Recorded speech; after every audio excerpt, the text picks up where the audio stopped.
All right, get this going. So, putting together a couple of keyboards just because, I've been wanting a new keyboard, something a little more my style. Uh, and so I have one for home and a second for work.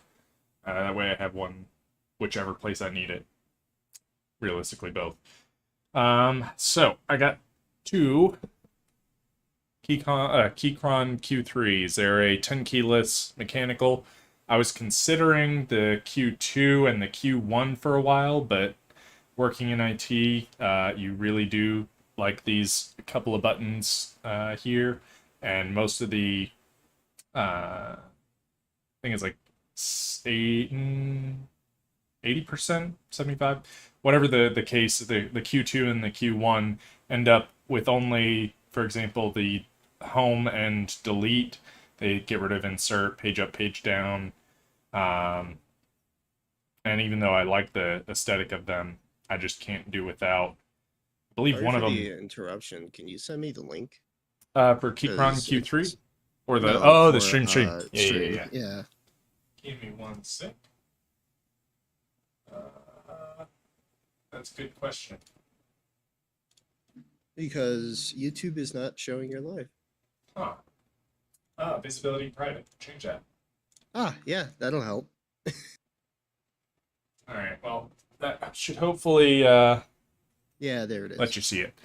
So, got two of these bad boys. I also, because Keychron's shipping is ridiculous because it comes from China, I went ahead and picked up an alternate plate. This is, it comes with aluminum plate as stock, but I wanted to have this as a backup, and rather than spending $80 down the line if I do need it, I spent $30 now to get two, their FR4 plates, which is effectively same material you make your PCBs out of. So it's theoretically a little more giving, but not as giving as something like polycarbonate, which is, or palm, something that's a lot more flexible. I also got palm rests with them, just a regular wooden palm rest that'll end up looking hopefully pretty nice with it. And we'll see regarding the plate, I may end up painting them or painting the plates white. Um, I will see how I like either the stock aluminum or the black FR4. I wish they offered it in different colors, but I'm assuming it's just bare, silica that they use to make that. I also, because I know the Keychron keyboards, especially the aluminum cases, tend to ping a decent bit, got some butyl sound deadening. You can get it in other forms. This is technically for cars, or at least it's sold as such, but it's just butyl rubber sheet that you can lay down and has an adhesive backing to it. So I'll set that down here. In fact, I'll set a lot of this stuff down to the side. Next up, I have some little, they're pour-on foam key switch. I don't know what you'd call them necessarily, but they go on the go onto the PCB and effectively just prevent bare plastic on PCB contact. Makes it hopefully a little less clacky on the keyboard side, because those hot swap sockets, although they are friction fit to some degree and they'll hold it pretty well, it takes the thought out of it essentially, and they were like a couple bucks. So got some of those. Next up, got some Durock V2 stabilizers. I've already gone ahead and Band-Aid modded these, which I found online is a pretty good way to reduce rattle and clackiness out of your stabilizers. I've not lubed them yet, obviously, since they are still in the package and not ready for the board, effectively. Set those aside too, although we'll need them not too far in the future. Got a small little thing of Krytox 205G0 to lube up those stabilizers. I'm not going to be lubing the switches in all likelihood because they're clicky switches. They're not meant to be lubed necessarily. That can sometimes quiet or deaden some of the clackiness, and it also gives it a weird feedback. And then a little brush that came with it, I believe it's a 00. It doesn't really matter, but yeah, little Krytox lube and the paintbrush to apply it. And then for keycaps, I went with some LTC lava caps is what they're called, but they're specifically the XDA profile. It's their pudding keycap in white. So it has a semi-translucent bottom to the keycap and then a opaque top, except for the text, which is left to be, what's the word for it? Left to be semi-transparent as well. So theoretically, the RGB from the keyboard should shine through pretty effectively and make it look a little nicer. I do like other keycaps, but there's something about the RGB look that I like. And maybe down the line I'll change these out for a different set, but I figured I'd like to start off with that since that's been on my list. So Those are got pretty good. yeah, got 2 sets of those, one for each keyboard, obviously. Set those off to the side since we don't need those for live. And then the actual switch itself, or the switches, which are pretty much all that remain on the desk at this point, are Kale or Kaiwai. I've heard both. Crystal Jade, Crystal Box Jade is, I think, the full name, but it's a very clicky switch. I'll see if I can show you, although I don't think the camera is going to pick it up particularly well because the autofocus doesn't. Yeah, no, autofocus isn't going to show you anything. There's a little metal bar that goes along this axis, sits on this side of the switch, and the little nub on the side of the box stem here pushes down on that. It snaps back and makes a little click noise. And then what's unique about the Box Jade and Box Navy switches is that they, as they come back up and it interacts with that little nub again, it makes a second click. So you get double click instead of traditionally with like a Cherry MX blue or Gatoron blue, a green or a white, or a clear rather. Any of those typically have only one tactile event on the downstroke. So when you press it, you'll get a click, and then on the upstroke, you'll just get, maybe a little tack from where it hits the top of the keystroke. But that's about it. So I got 2 sets of those. I believe I should have enough, although I think I had ordered these back when I was considering the K2 as opposed to the K3. I think, though, that there's not too many more switches on the K3 compared to the K2 to matter. It's only like 6 switches, and I was ordering more by 9 switches, so I should still have a couple of spares by the end. Should. So I'm going to set one of these off to the side. Set that right there. And then we'll go ahead and get working on numero uno. So the general way this is going to work is, tough plastic. General way this is going to work is I'm going to open up the case. We'll disassemble it, of course. Open up the case and throw some of that butyl rubber into the bottom to hopefully lessen the echoey bits. And then I'm going to get my my stabilizers mounted, then my key switches mounted. And I'll consider throwing maybe a bit of foam. I have a sheet over here, although it's rather thick foam, so I may not end up using that. Good lord. This is very thick plastic coating. You just like. There we go. I think that got Oh, through okay. it. Ooh-wee. At the very least, I'm confident that no scratches got onto the box, although you can see there's a bit of like a... It's hard to see. There you go. You might be able to see it right there now. A little bit of shipping damage, but it's honestly nothing. It's just maybe where it got pushed between two boxes or something.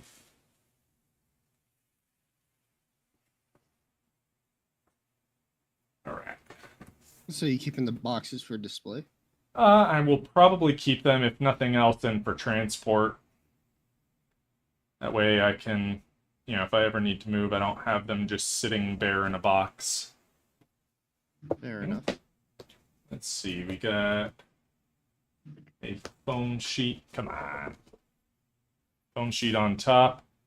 It's about the same thickness as the other one, although this is very stiff in comparison. This is not, well, I mean, it's technically suitable for throwing in a case if it were thin enough. So we got, these are the gaskets that the gasket mount sits on. Looks like 2 rubber feet, the screws to put the case together, and then there's 2 small dots of 3M adhesive. That must be to attach the feet. I would have thought they would have come pre-installed, but maybe not. Thin piece of foam there. A reminder, do not abuse your switches. Do not stick them, or make sure that the pins line up and you don't just jam it in there. All right. User manual. I don't expect that I will need to look at that, though. And then, okay, that's separate. Wasn't sure if it was plugged in initially. USB cable. Pretty nice, all things considered, and I guess it works for either USB-C or it comes with an adapter to go to USB-A. Very nice. Honestly, pretty well packaged, although obviously not a huge fan of the loop back like that. If they could have done it in a proper loop, circular, that would have been maybe a little nicer. But let's see here. We got the chunky keyboard itself.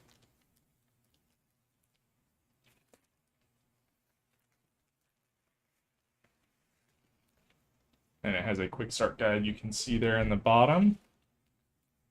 Looks like that just details where to place the Windows style keycaps, since it comes by default with Mac. Or sorry, no, I guess that's only if you got the or the fully assembled version that would be relevant. Changing out the Windows and the Alt for the option in the I don't know what you call it, the Mac icon. But we'll throw that off to the side. It also comes with tiny screwdriver for assembling, disassembling the case. A Allen key, I assume for the same. A key switch puller to pull switches from the board if you need to replace them or swap them. And then a key cap puller for swapping the keycaps. So throw that guy off to the side as well. Oh yeah, that's surprisingly heavy. Like I know it's aluminum, but I was expecting it to be a little less heavy. But I like that. That's weighty.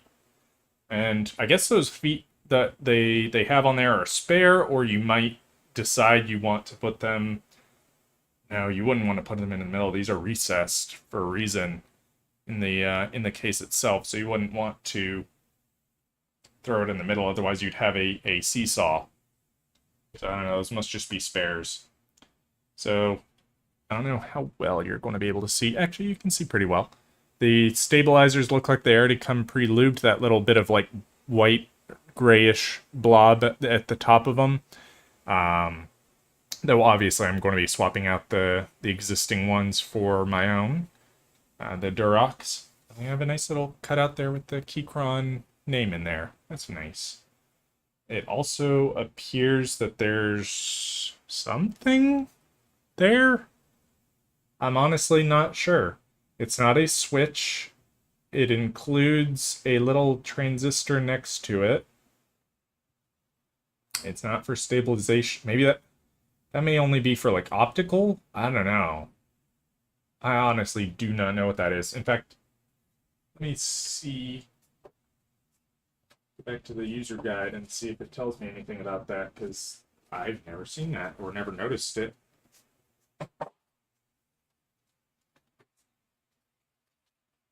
Then we will get cranking away at getting this assembled. Adjusting brightness, okay. So those, I'll need to refer to that once I've actually got it plugged in.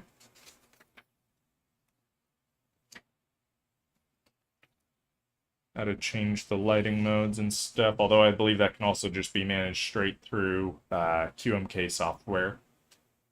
Come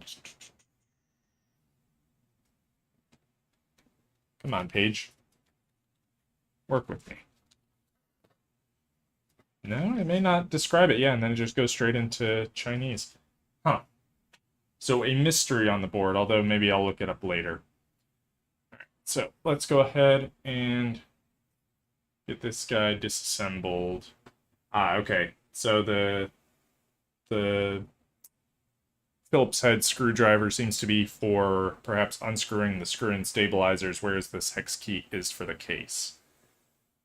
Man, so they just give you an extra set of screws, I guess, or some spares. Two of the case screws, and 4 for what I'm guessing are the stabilizers. I'll take some spares.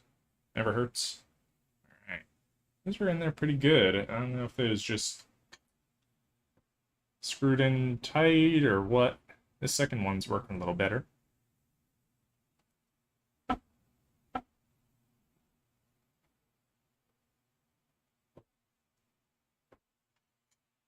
Go.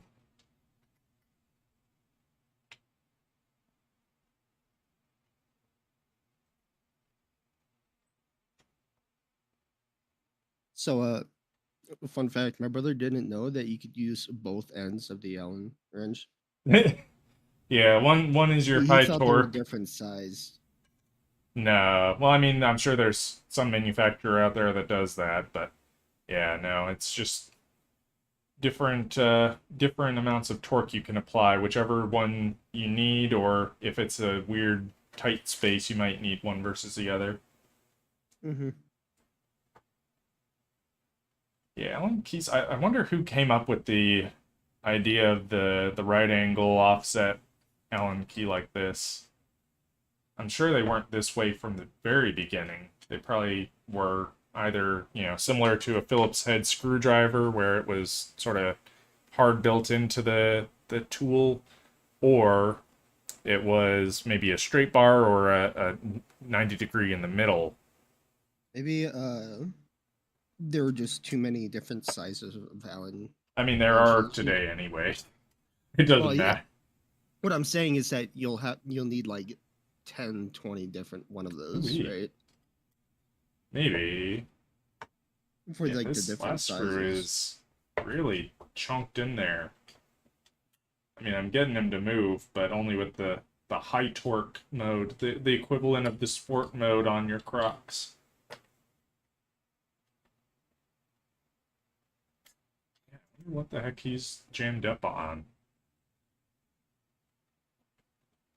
Okay, now he's at least turning with the quicker side. In 1990 to 1910, William G. Allen patented a method of cold forming screws ahead around a hexagonal die. Huh.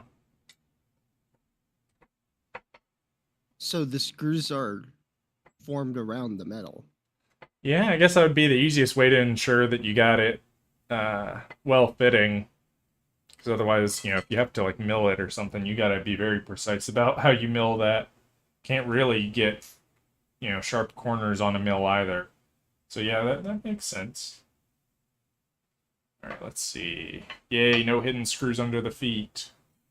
Oh, very nice. They also include a piece of light foam behind, although I'm probably going to swap this out for, or maybe in addition to uh, tape, some painter's tape. In fact, I need to go grab that at some point. But it also appears they have some sort of like very thin vinyl plastic sheet in the bottom. I don't know if that's just for protection or what, but I'm going to be keeping that in there. So let's set that guy over there. Get these little adhesive dots that were holding that vinyl in place out of here.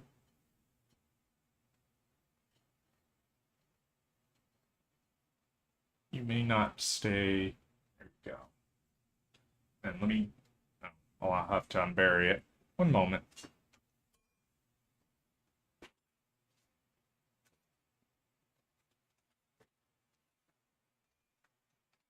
There we go. So we'll go ahead and grab our sound deadening and retrieve that.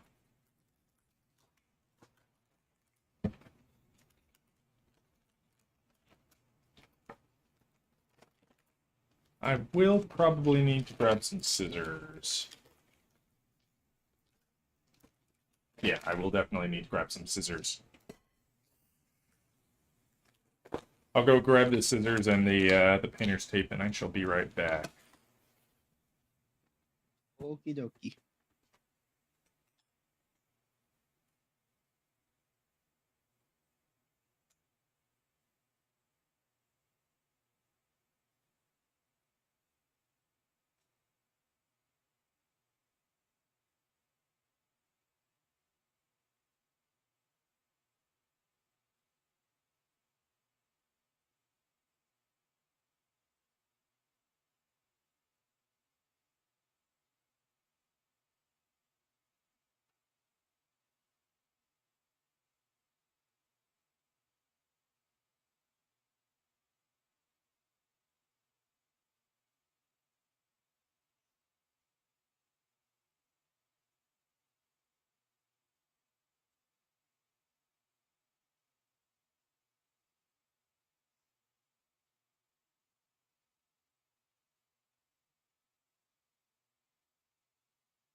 Well, I thought I had a thicker or a wider roll of painter's tape, but I do not, as it turns out. Let's see, there's seemingly nothing besides the. Set this down. Nothing besides the ribbon cable here that looks like it has a cutout. Nope, that's for right here is where that goes. So I'll need to cut around that. And that has little cutouts, I guess, because these have longer stems on. Oh, these have longer stems on the back of the knob. So that's probably what that little cutout's for. So I'll cut around those two. In fact, can we get away with? No, I do want to go long ways with this. And it'll end up being foil side up. So I'll cut like so. Oh, that was slightly annoying. What? So you know, like, I've been getting like phone calls with caller IDs of my family, right? Oh, yeah. So I got one earlier, and I'm like, okay, yeah, whatever. You know, I hung up, and Yeah. but also yesterday I applied, of course, to Sprouts, which is where my mom works. Okay. I got a call from them. It Mm. was like 2 seconds. I didn't even get to say hello, and then they hung up. Wow. Professional. Guess I'm keeping an eye on my phone. Yep.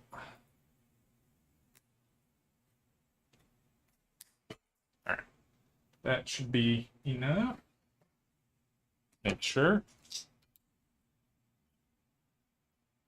So I'll need to cut off a little bit there. In fact, maybe just thin it a tiny bit all the way across. So it doesn't need to go perfectly edge to edge. Gotta use your godlike knives. On this, no, I ain't throwing those knives against this little foil backing. I have respect for them. Alright, let's see. How's that? Better. Alright, so now all I need to do is... Oh, and do I need to... No, the gasket will lay in the channels, so I don't need to worry about that. I'll just need to lop off this bit at the end, which looks to be about there. We'll do that.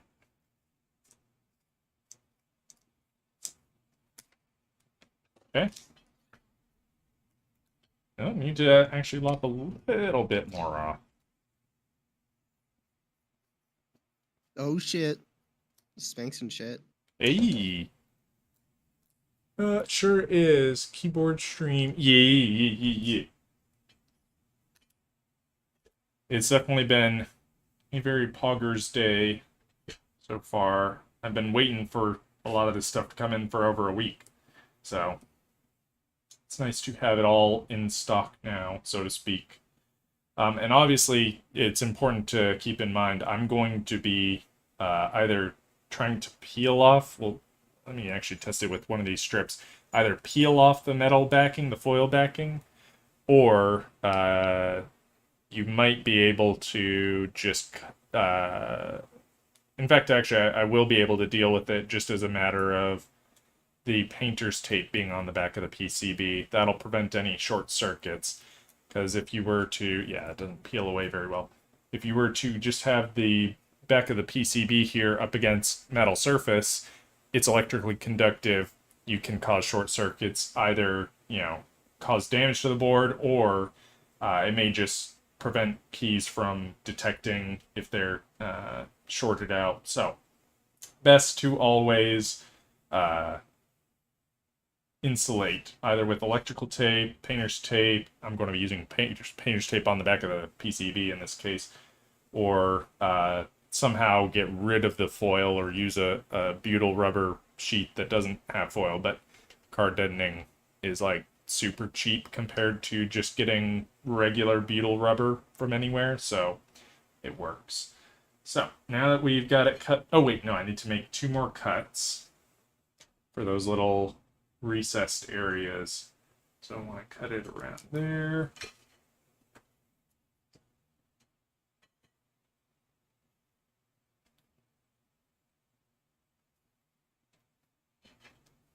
A little deeper.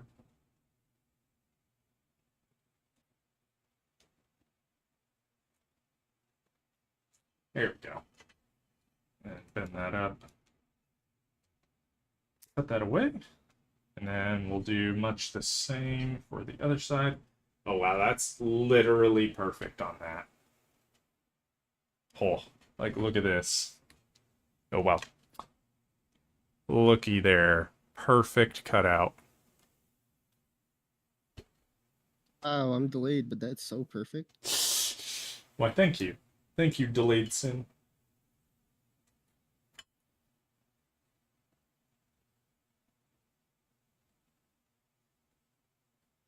There we go. And same deal here. Just cut away. There we go. So now I got my cutouts made. I should just need to... I don't know what these 3 holes here are for. They don't correspond to anything on the PCB, so I don't believe that there's any real need to keep them excused from this, so to speak. I think they may just be some way they've tried to update the case to reduce ping, maybe. That would be my only assumption, or my only guess. But we will go ahead and peel off the adhesive back to this. Handle it by the edges. There we go. And then plop this bad boy down. So I'll actually go from this side since this was more critical dimension.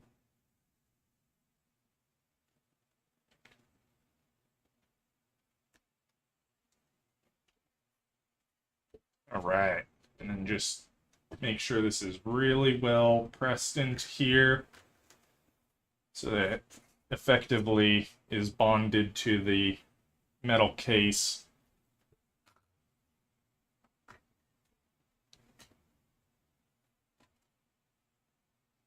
And make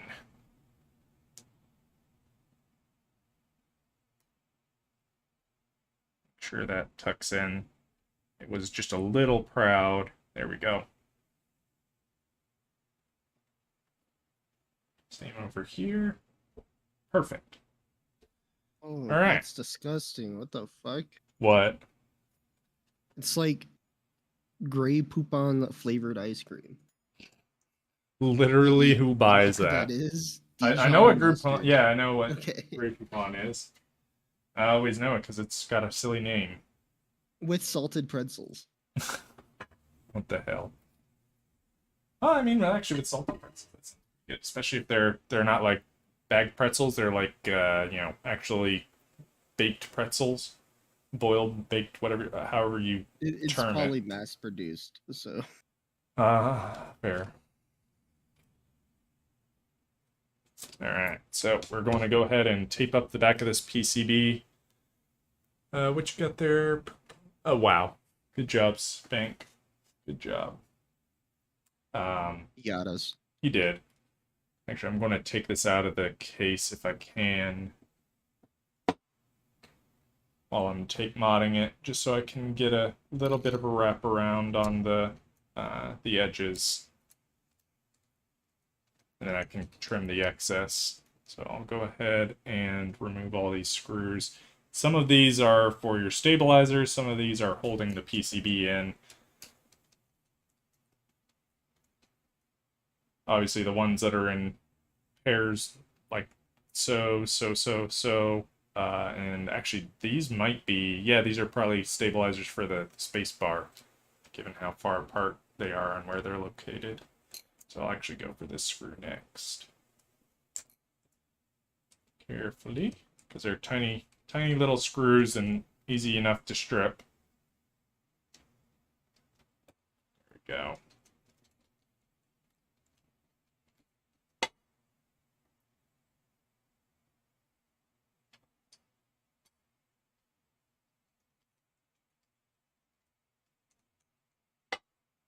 Actually, I may not, in fact, I probably do not need to undo that set of screws up there. That's for the USB-C daughter board that connects to the PCB, so that can just be disconnected on the board side when I disconnect the rest of this from the case. I'm a little surprised. Oh, right, this is 10 keyless. Never mind. I was going to say I was a little surprised I didn't see any stabilizers on this side of the board where you imagine it, it's the numpad. But then I remembered 10 key lists. This is not going to have a numpad. All right. So that should be all the ones holding the actual keyboard in the case, I believe. Carefully try and pry it up.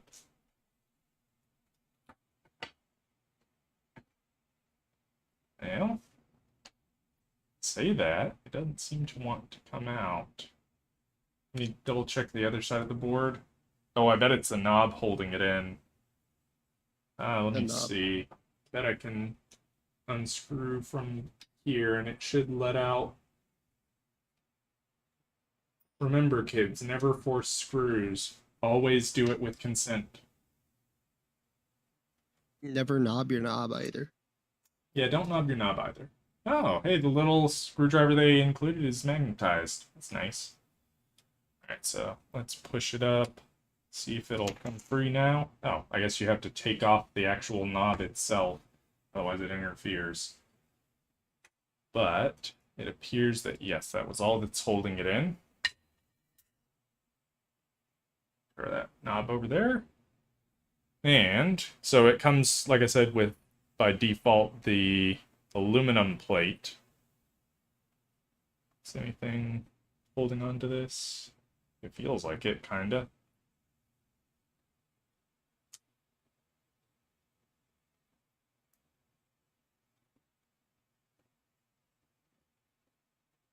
No. Oh, that does hold it to the plate. Did not see that screw, evidently. There we go. That should let it free now. And indeed it does.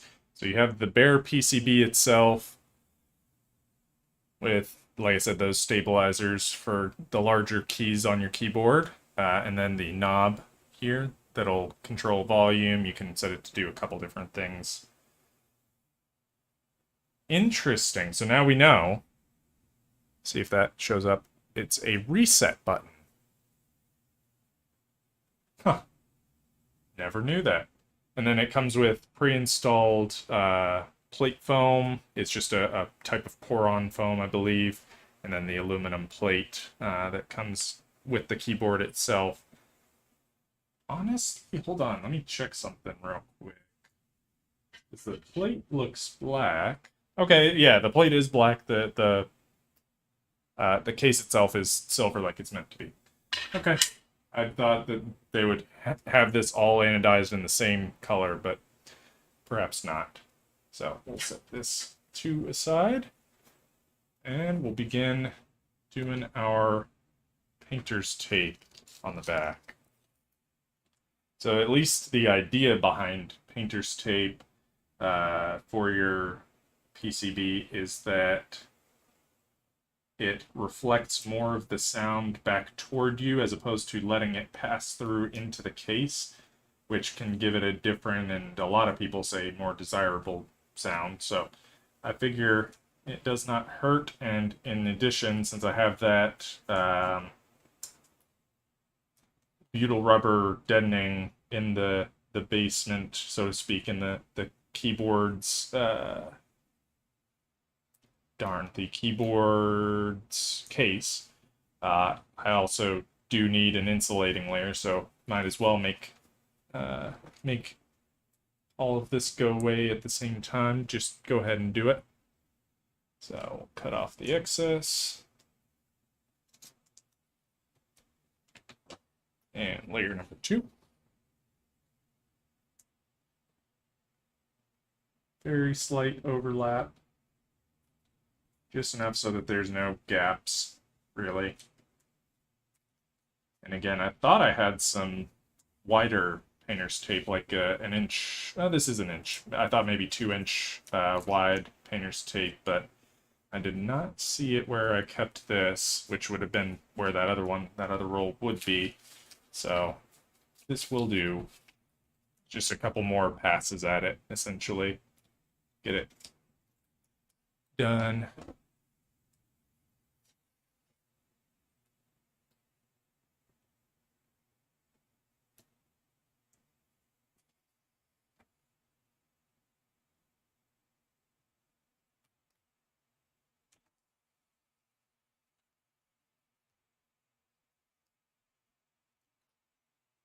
Actually, a rather quick layer.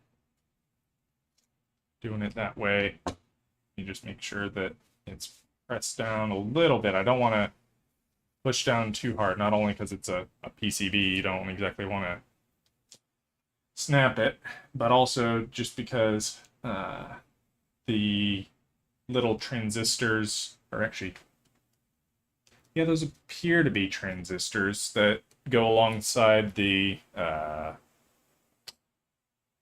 hot swap sockets are not super strong, so you don't want to be forceful with them if you can avoid it.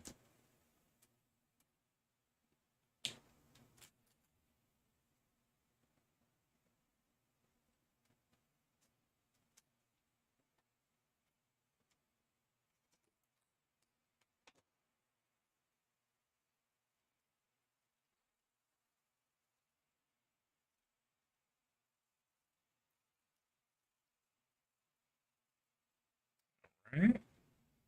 And just 2 more should do it.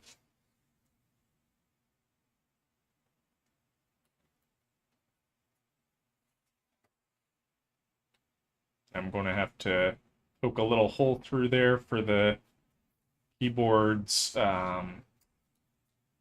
whatchamacallit, the USB-C daughter board.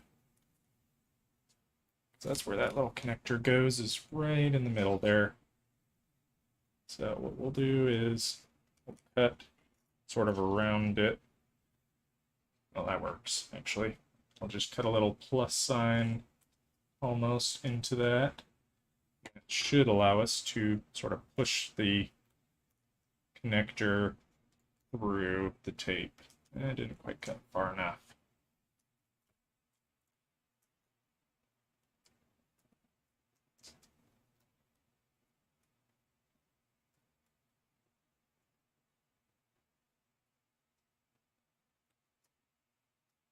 Make a couple of relief cuts, and then does it come through now?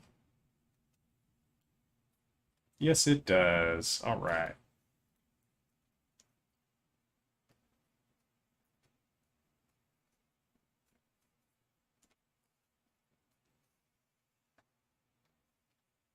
Careful. There we go. And our last set, or last pass, if you will. This one.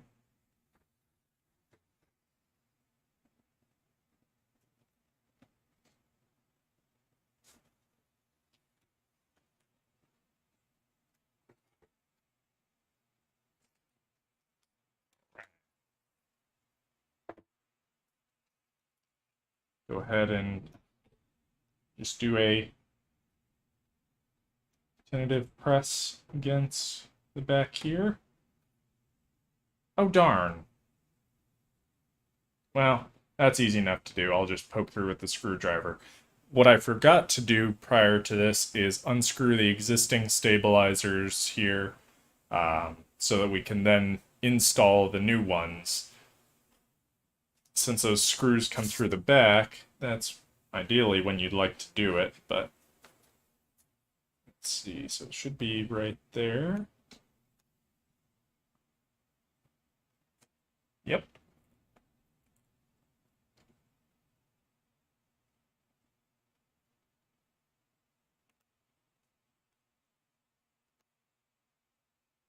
Okay, yeah, it's lifted out the back, or the other side.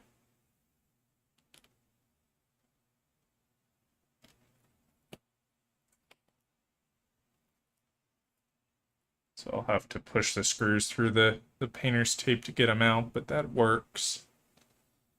Okay, so these stabilizers should now fall off. Very nice. And then we'll push these screws to hopefully get them to pop out behind the painter's tape, hopefully. No dice.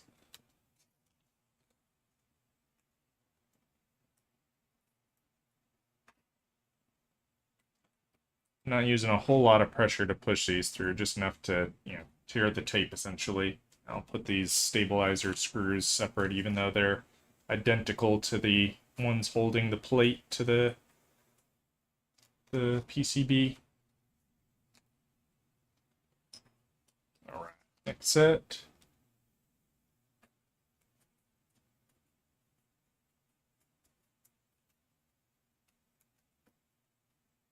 Is that them? It's hard to tell. Oh wait, no, the screws should be right next to the other ones.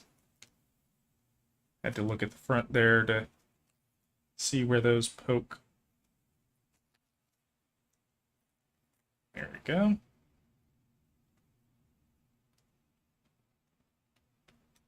That guy's loose, and then right there. Yeah, all these are pretty well tightened down. So there was never a chance of them just coming loose, fortunately, but there we go.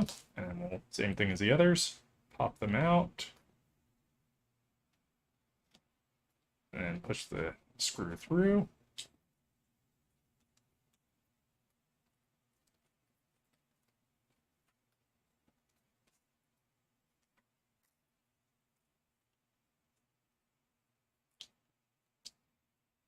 There we go. Okay, next set. That's a hot swap socket. Screw should be right about there. Okay, yeah, I can feel it. Can maybe even see it a little bit. Maybe not. Nope, I did see it. I was just slightly off center. There we go.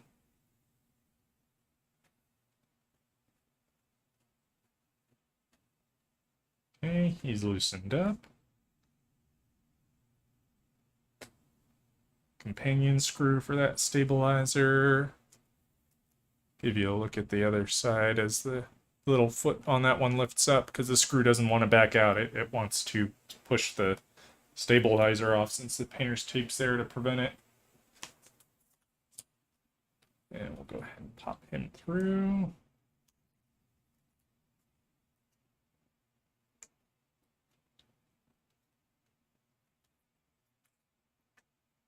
Okay.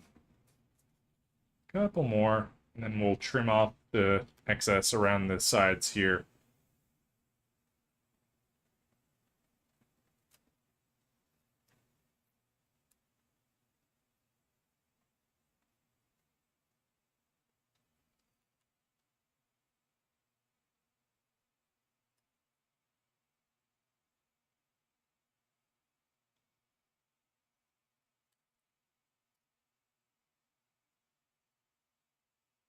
All right. Spacebar stabs out. Stabs. I can actually keep that intact fairly well. There we go. And that one just poked out around the side of the tape. That's fine. All right, and last stabilizer. Nope, it's way off base right there.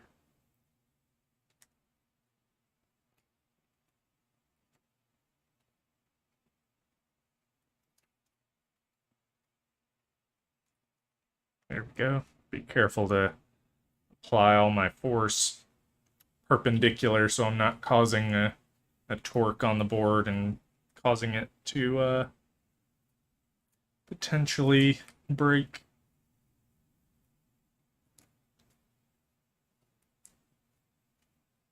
All right, that should be those stabilizers done. Yep. Last couple of screws.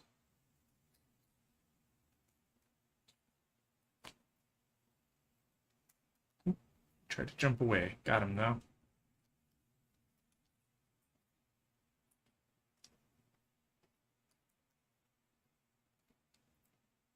All right. Get that tape sorted back out. All right. Then I'll go ahead and grab my stabilizers. I got the lube and the paintbrush as well. You only technically need one of these for right now. Now that I think about it, you can go back down there. So I opted for the clears just because I like them, the aesthetic of it. It'll dampen the LED just at ever so slightly bit less.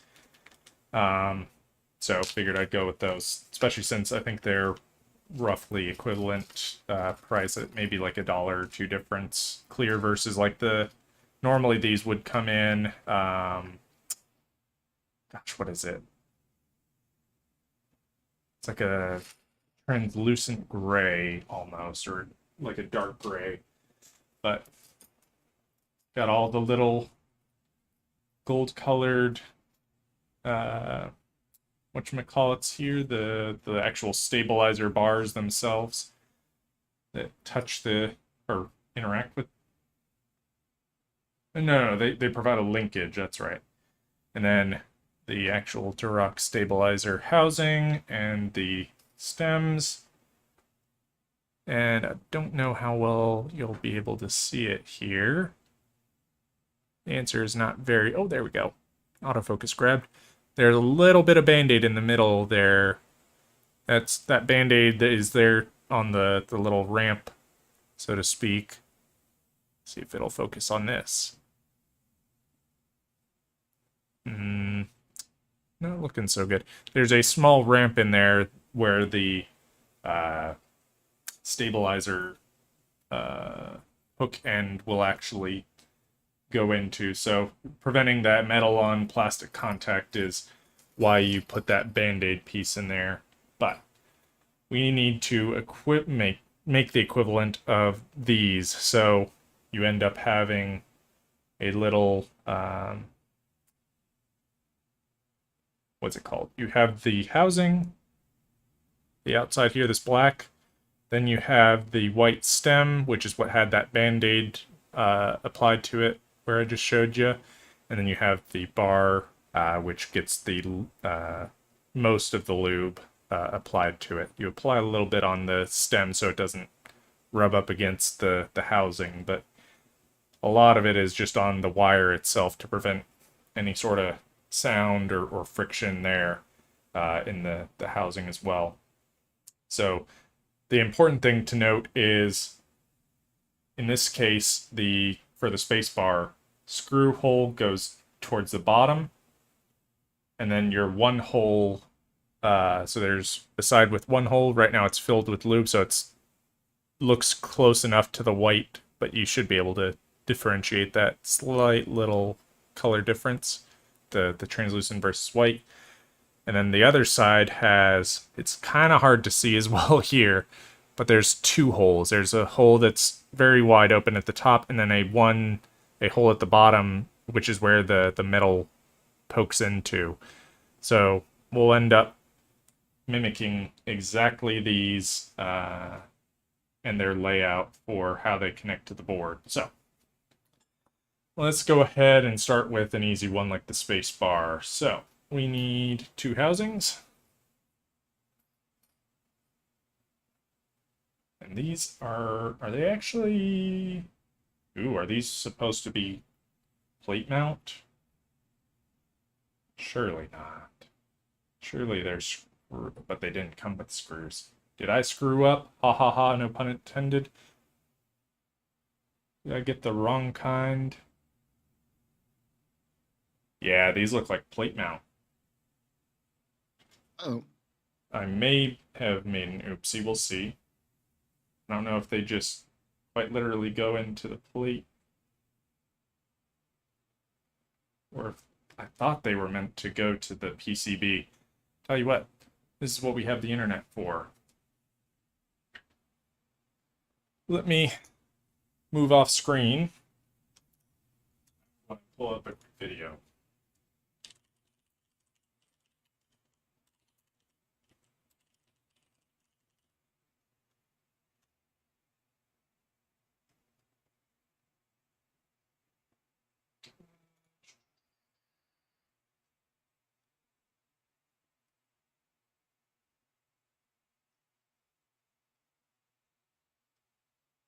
Yes. So yeah, I think I may have made an oopsie there, because I see the diagrams here include a view of the housing, and the housing in their pictures actually includes the sort of gold colored holes like these have. Well, that sucks because I already modded these, at least the stems, and they're not super cheap. Tell you what, I'll go ahead and hop on Amazon and see if I can't get some on order at the very least.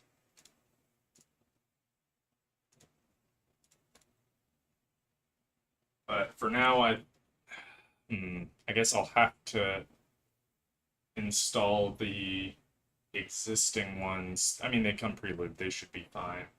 But I'm going to have to essentially reopen the case, disassemble, and then put together those new ones.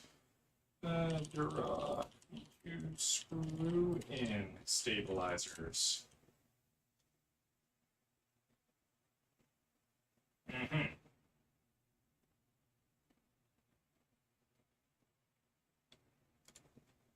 Actually, I'm gonna check my orders because I want to see. I thought I had ordered the right ones. Thought I did order screw-in versions. Nope. Nope. Plate mount. Well, actually, let me, since I have the plate mount, let me see if that's going to work. Duroc V2 plate mount stabilizers. How-to. I don't believe plate mount ends up being as good. Yeah, in fact,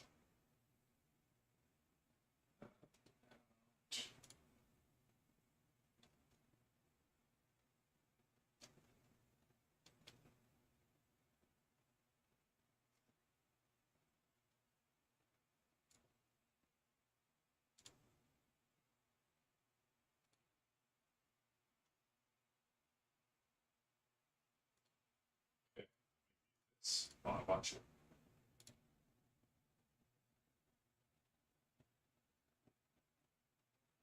Oh, it looks like plate mounts. Maybe not. Maybe these will clip in. Just looking at them. I guess the question is which way they go. So this one has the hole on the bottom. Oh yeah, no, these don't actually seem like they're necessarily designed for plate.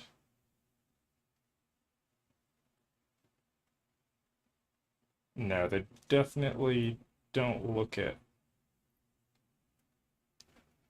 Let me check one more time with this video. If it doesn't work, we'll just stick with the stock for now. Oh no, not stock. Well, like I said, they're not bad, they're just not great.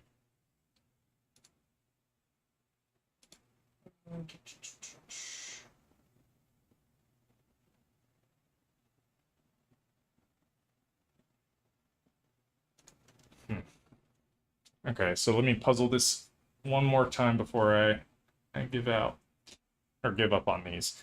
So we need the wire to go in, and the wire holder is the sort of hook-shaped side. The wire will sit in there. Wire is going towards the top in this case. So wire towards the top.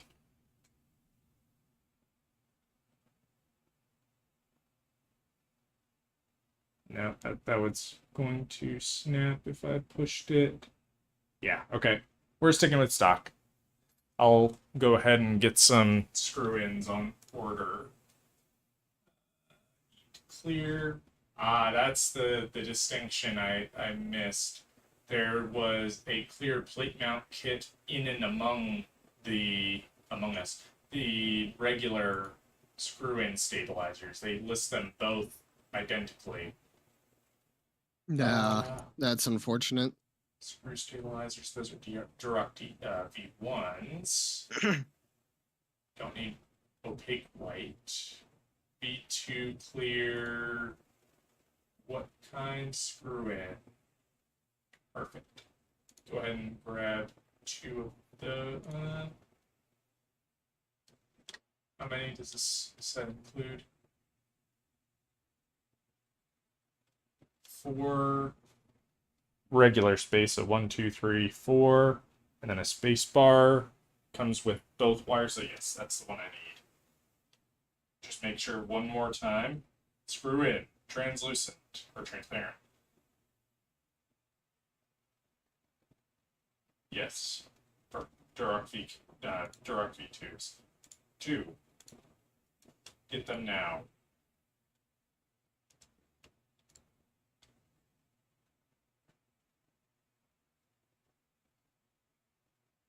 Fortunately, well, I don't know that this is the case, but I imagine that these stems are interchangeable between either, so I shouldn't need to re-Band-Aid mod them. But still unfortunate that it happened to begin with. Yes, place order. Cool. Alright. So those will be on the way. In the meantime, we'll stick with the standards. They're already pre-lubed, so I'm not going to bother with changing that out. simply, in fact, I'll take the plate back over here. We'll go ahead and basically just screw them right back in where they were. At the very least, now we have the holes for when the proper ones come through. We can just push the screws back through like so.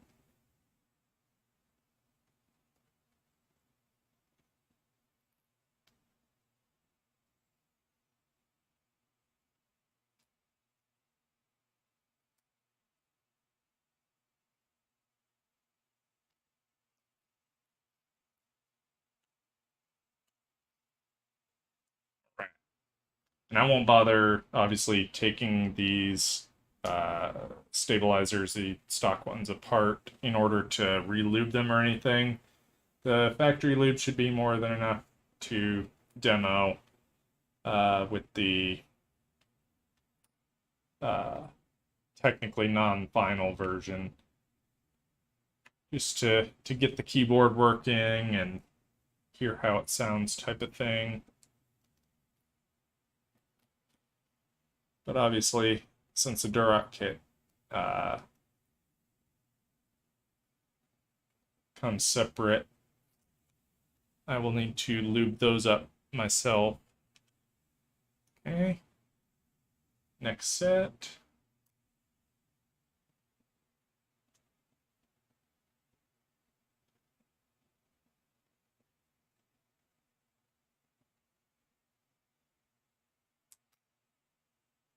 Excuse me. You are excused.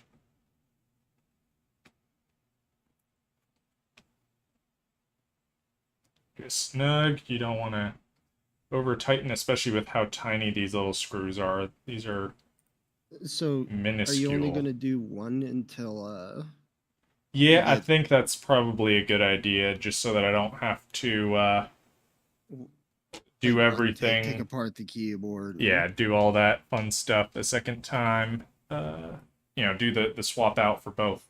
So yeah, I think I'll just do the one for now. It'll be the one that I have here at home. No, I'll have this one be the one I have at work, just because that's the one I use more typically. I very rarely, or at least not nearly as often, use my keyboard at home. Typically, I use keyboard out in the living room. Use it this weekend while we try out Destiny, and then bring it into work so it's like broken in a little. Yeah, could do that. That one hurt. I'll obviously be plugging it in here to test out, make sure everything works. Actually, I'll probably just keep this one as my home base one, if only because then I can set up all my QMK stuff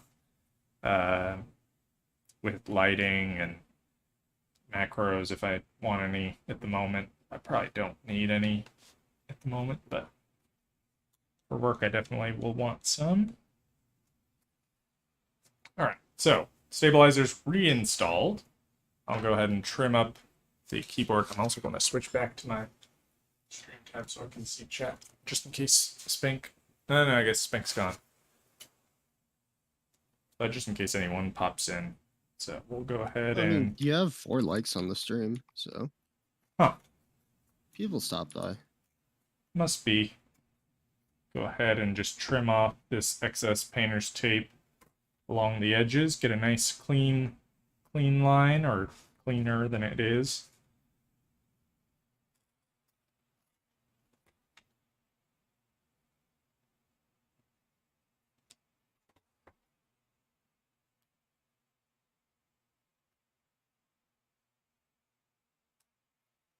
Or Ooh. I got a random exotic drop. It's basically like a world drop legendary in Borderlands. I figured. Though you have confirmed it now, obviously.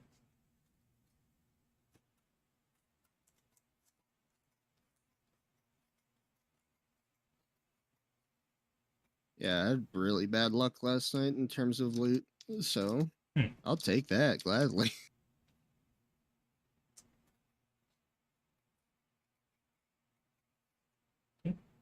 slinking off the side. There we go.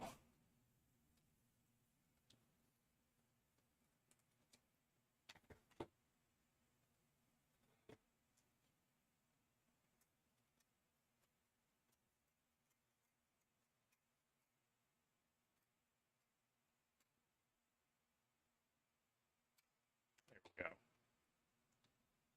Tidied up the edges. In fact, let me go ahead and toss all the Duroc stabilizer bits back in here, just so that they're not taking up valuable table space.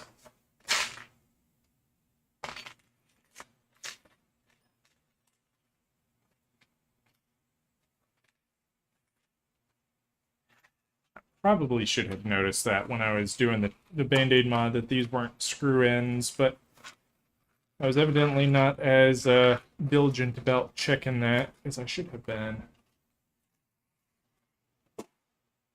Alright, so. How long did it take you to do the Band-Aid mods? It seems like Uh, very small, annoying cuts. Oh yeah, it is. I mean, what you do is you take a fabric Band-Aid, you cut it so that cut one little strip off of it so that it fits into there, and then you just, basically line that one you just cut up with other parts of the Band-Aid. So you just, you have your template piece essentially, and then you just cut with that template the rest of the Band-Aid, and then you cut each of those longer strips because it's like an inch long, and you only need maybe a third of that.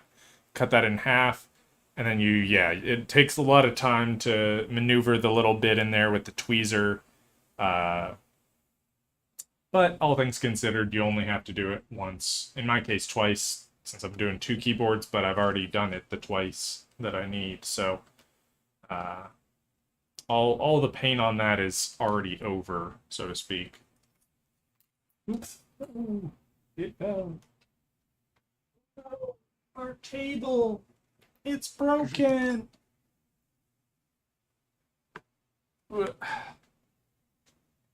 Shape new rocket launcher.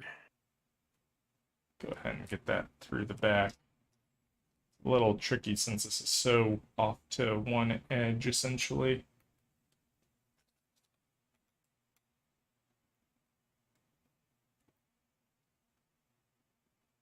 And it looks like we got contact. Yep. And then the other screw hole.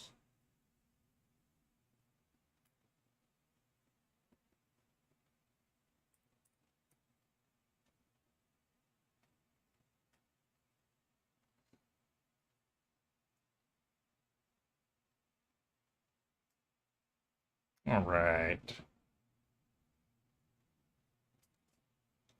So now we have a successfully tape modded back to our keyboard. That'll prevent any short circuits on the butyl rubbers or the sound deadening mats, metallic backing, the foil back. So PCB is good to go from that perspective. We'll go ahead and grab the little pour-on strips here.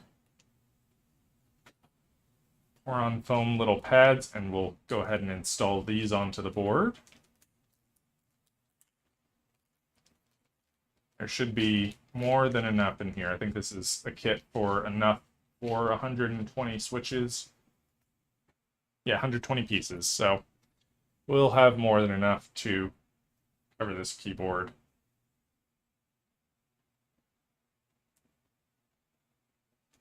And each of these is got a little bit of adhesive on the back, the other way.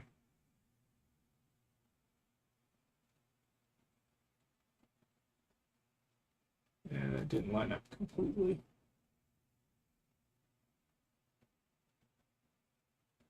Tell you what, I will apply it from the top since the pins are what's most important to get lined up. There we go.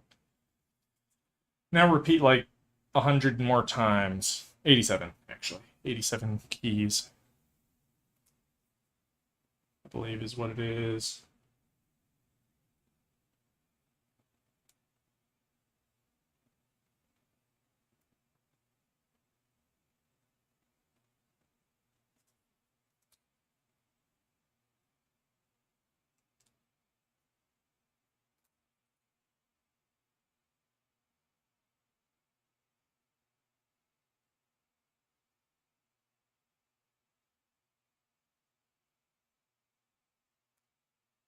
Go. Yeah, by the back or by the end of this, my back's going to be aching a bit. I'm sure, having to hunch over so close. Yeah, that's gonna suck. Oh well.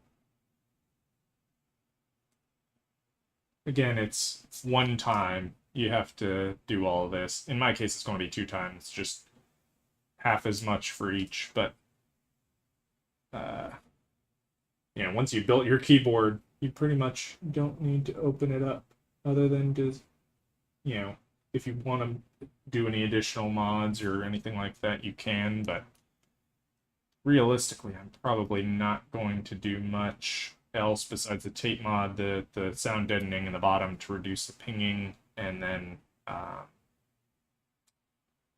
see, that might be about it. In these and the Duroc stabilizers, but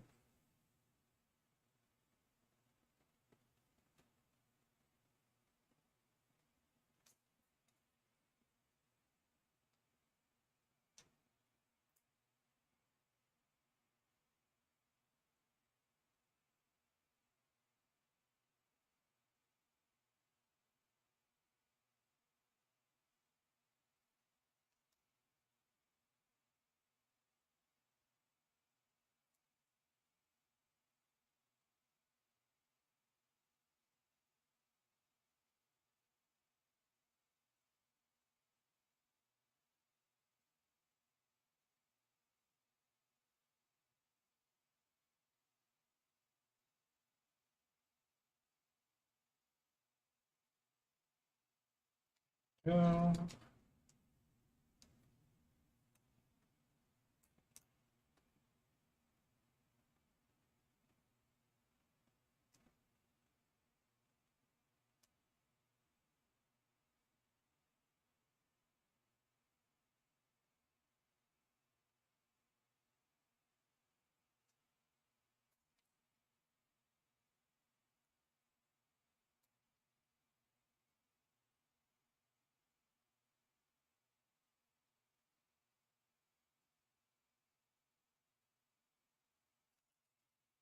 and I tell you what, I'm a patient person, but there are some people that make this their entire career, so to speak, making YouTube videos about putting together custom keyboards.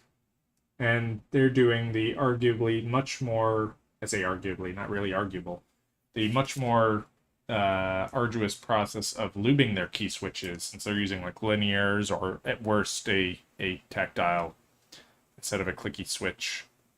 So they're having to go through a lot more repetitive process than this.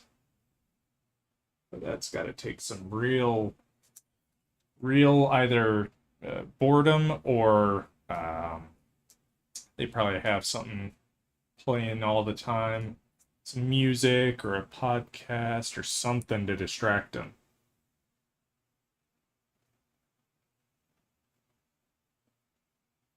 Go. Got all the F row and the escape key. Get the little weird function keys that they include by default. In fact, I'm curious with my keycap set what I'll end up using for those.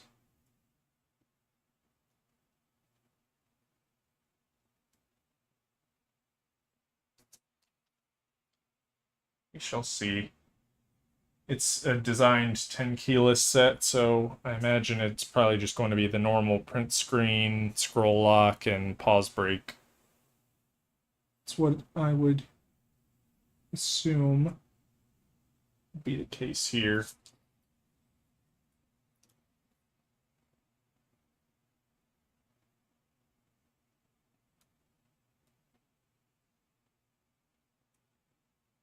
And good news is I'm getting a little quicker at it.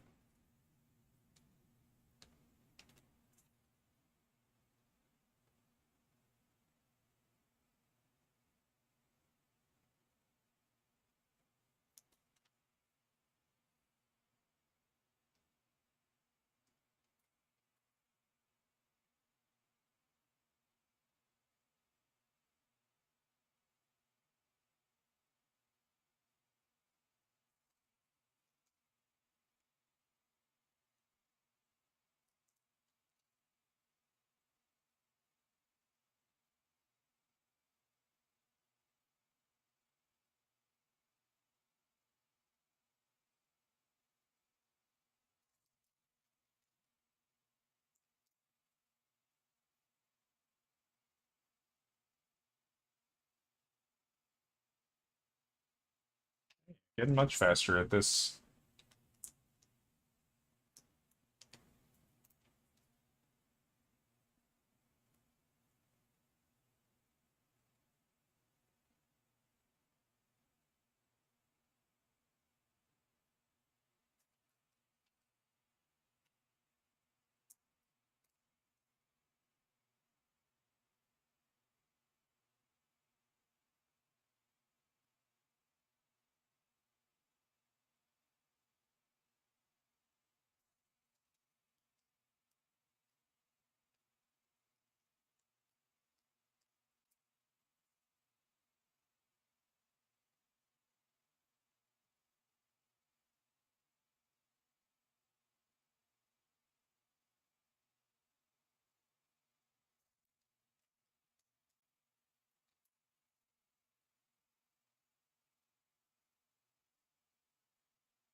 But you love putting those pads on. You know, it's honestly not as bad as the first row. I'm getting quicker at the process for sure.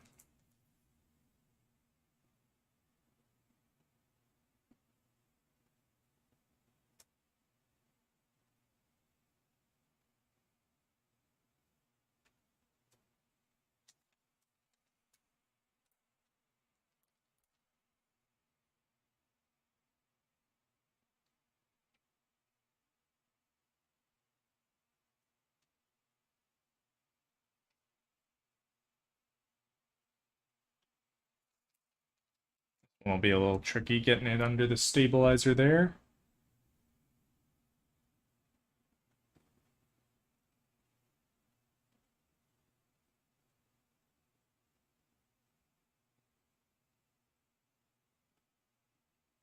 Not too bad.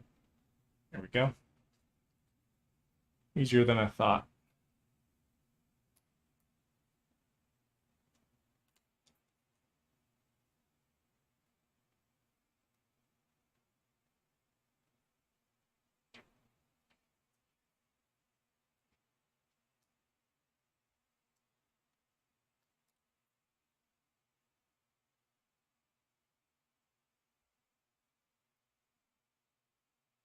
Go.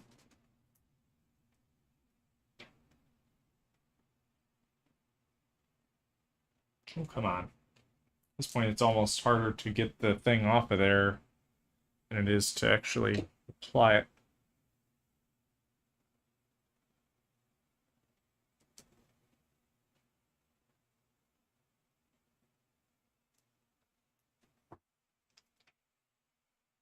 Row number 2 done. Only 4 more to go. And one of those is hardly a row, I would say. The space bar.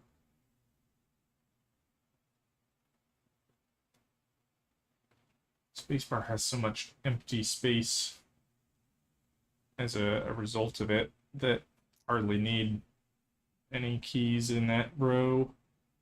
Any of these little films.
Yeah, as far as the uh, mechanical keyboard space, Keychron is one of the better sort of entry level or almost mid tier producers just because they have like all the features you want. It's basically the GMMK Pro, but I think it's a little less money, and I think the GMMK Pro may also have north firing LEDs instead of south firing. In other words, the LED is on the top side of the switch as opposed to the bottom side closer to you. And so that can result in some weirdness with the appearance of the LEDs as they shine through or just shine in general. Because, you know, if you have especially opaque keycaps, they will just fire into the opaque side and not really bounce anywhere. But these crystal jades, crystal box jades, are slightly different than the normal box jade in that, I mean, the crystal name kind of denotes it, doesn't it? But it's a completely transparent housing. The only parts that aren't transparent are I believe the box itself. Yeah, so the box enclosure inside of the switch, and then the stem. Technically, the sidebar is part of the box mechanism, but if you want, excuse me, want to count that separate, then do so. It is also opaque.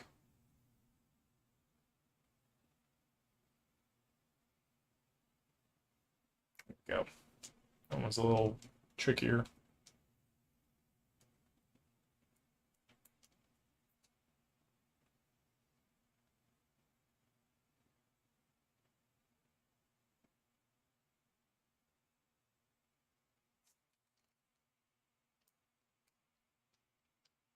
We're up to switch 47, a little over halfway. Yeah, a little over halfway.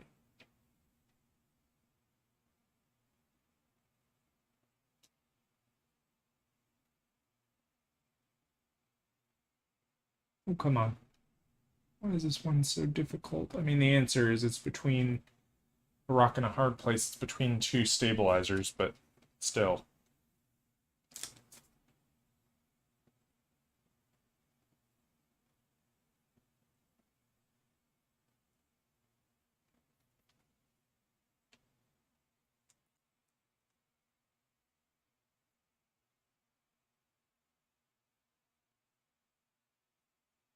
There we go.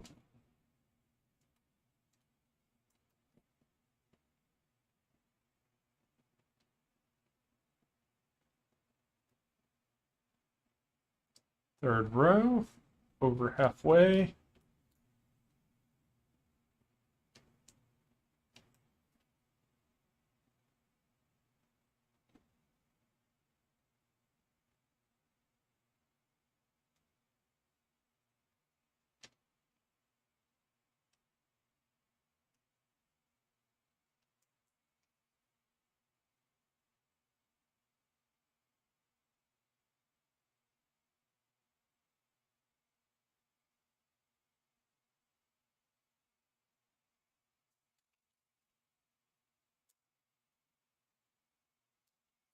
What you up to? I be doing some nightfalls to level up my crafted weapons, so I can have Those, an easier time in endgame content. gotcha. Those words, other than, you know, the regular ones, did not make sense, but I'm sure I will learn. Nightfall is advanced strike that increases difficulty, Hmm. and you can also increase the difficulty of nightfalls. Interesting. So it's basically Strikes are hard more of mode like that a beginner. you can then modify to be even harder if you need for Yeah, additional there's one nightfall per rewards. week as well. Huh. Versus like you can go for a whole pool of strikes. Is it that you can do that one multiple times, that one nightfall, or can you only do it the once? You can do it as many times as you want. Cool. Very nice. So basically, if you get a really good nightfall for like a week or something like that, like this week's is pretty bad. Fair. It's a bit slow. A lot of people dislike it. Hmm. But the one last week was really good. So I ran that a lot on heroic difficulty, which is the second to lowest, but What? allows Second you to to have a lowest. chance. Yeah. There's 4 difficulties. Hmm. There's adept, heroic, legendary, and master. That would be second highest, my boy. If you What? listed those in order just now, you listed heroic second to last, which would be second highest. It, okay, second to last. I meant second to um on the list of how it's listed. Correct. So Like it would goes be like number. If up, there's a up, list of down. 4 difficulties, it's the third. Correct. No, Oh, it's the second. okay. Yeah, you just listed them wrong, I guess. You listed them in a weird order.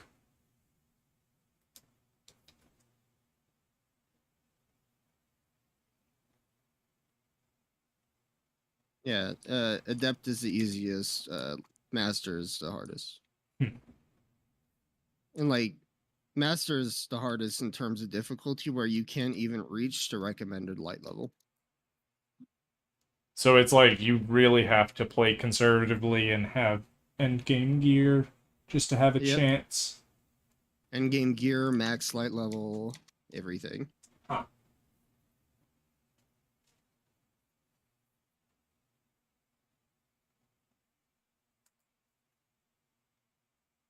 Right. Get one of these super tricky ones. Right. Dab in the middle. Or smack dab in the middle of the stabilizer grouping there. There we go. Yeah, yesterday I did a thing called legendary lost sectors. Huh. Lost sectors are like mini raidish type things in the world, Okay. like mini dungeons. And once you do all of them on that location, you can do a legendary lost sector. There's one per day, and each one gives like a different loot type, exotic type drop. Interesting. So yesterday it was gloves, and both my hunter and my warlock needed the gloves to finish their builds. Gotcha, gotcha. So I grinded out every single glove and every single exotic that I could get from those. Very nice. It sucked because they're hard. You have to do them solo. You're under light level. Actually, you match light level, but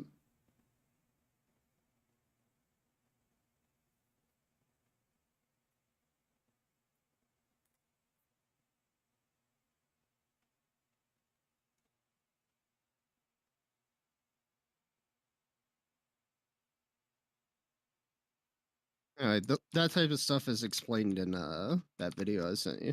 Right, I still need to watch that. I meant to watch it earlier, but I forgot and just played other videos.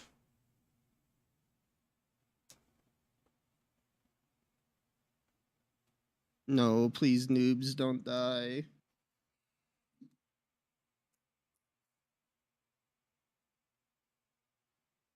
They died.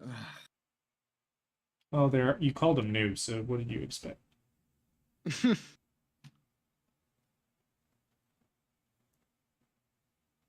Well, it's like with nightfalls, you would want to go through them as fast as you can, because especially if you're grinding weapon levels, they've killed literally every enemy in this nightfall.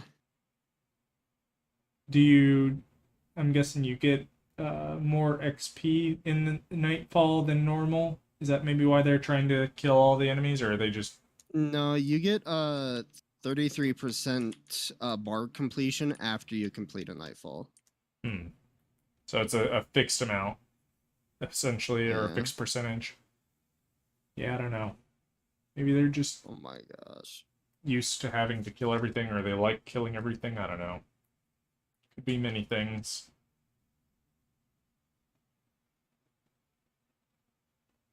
Dog bork. I can't let you out right now, doggo.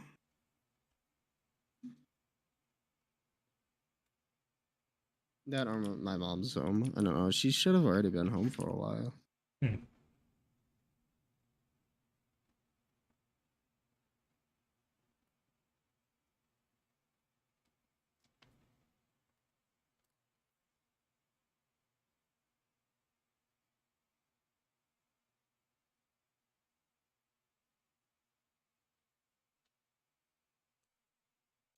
All right, another tricky one to lay down.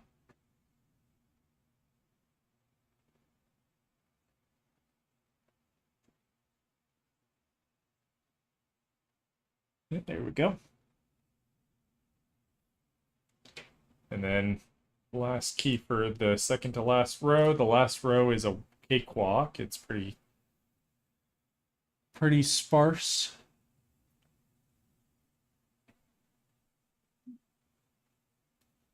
There we go.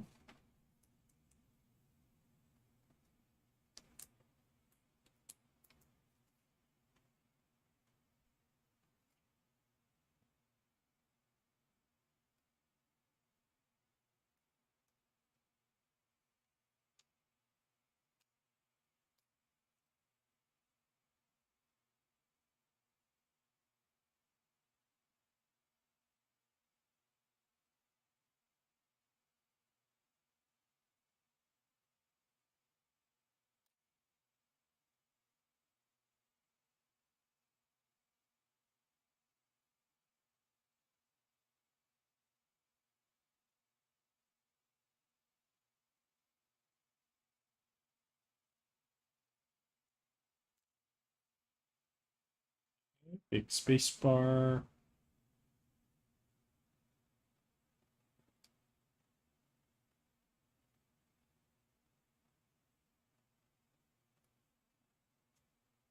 Go. And just a few more, 7 to be exact. And then I can move on to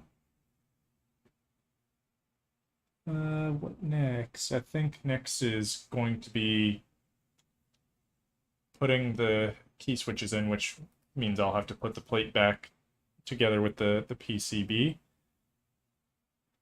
I'll try it first with the aluminum plate, and then I'm going to try out the FR4 plate. I might do that with the... No, I'll go ahead and do it today. I'll go ahead and try out the FR4 plate and see how that's any different. Which I prefer. Last three. Come on. Get off the backing. There we go.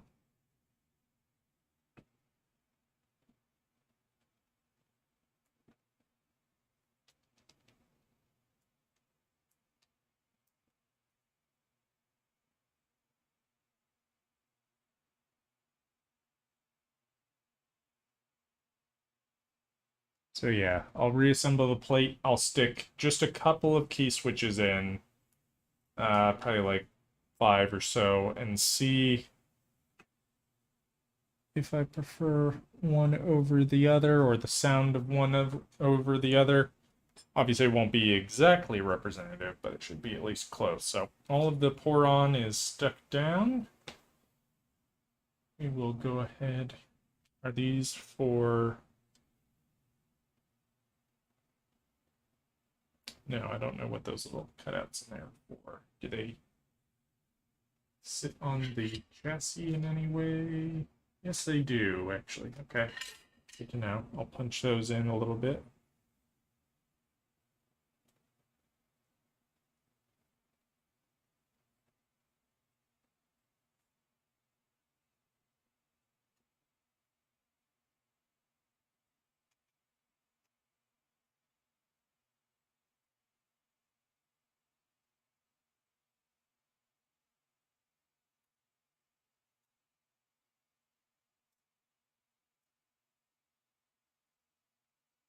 Right. So let's go ahead and, like I said, get that plate remounted. So we'll throw our case foam, or sorry, plate foam. Did I flip that somehow? I did. Wait. Oh, I flipped it both ways. There we go.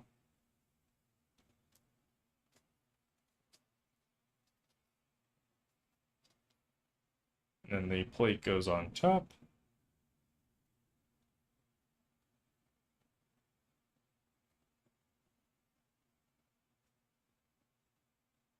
I believe that's the right way around, isn't it? Should have... Oh, hold on. Oh, no, that's definitely the right way. It has the little metal pokies into the foam that direction. So just get everything resituated and plunk that guy on.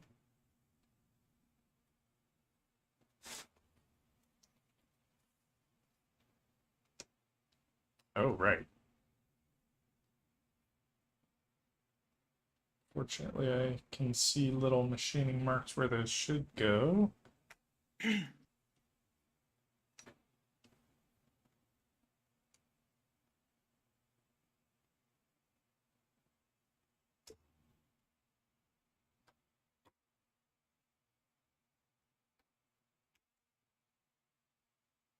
Any more on the bottom? I know of one.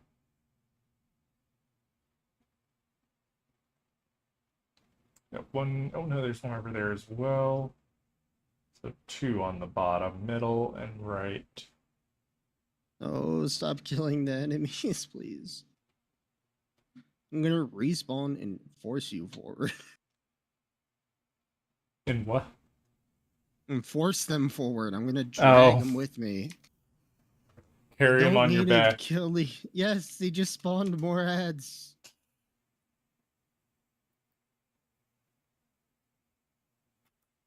I like solo killed the boss to open up the portal. Please. Jeez. Yeah, so the build I'm running right now with my warlock, I snap, which creates fireballs, which home in on enemies. If I get a kill with that, huh? It doesn't kill half the population? I mean, what happens after does. I have infinite grenades for as fast as I can throw them. Jeez.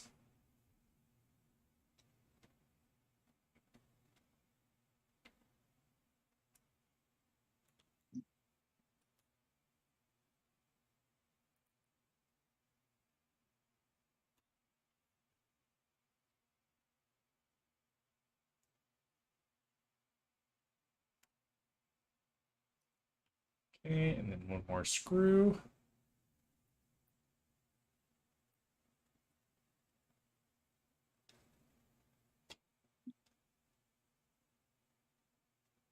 That should be all of them that secure to the plate.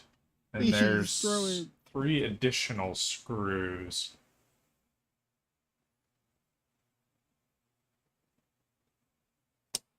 Which I'm not sure how they fit into this.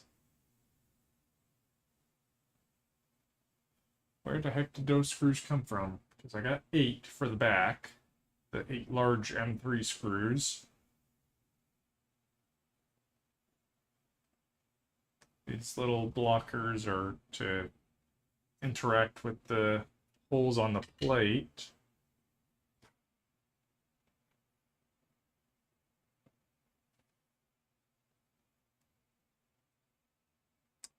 The answer is I do not know where those 3 go.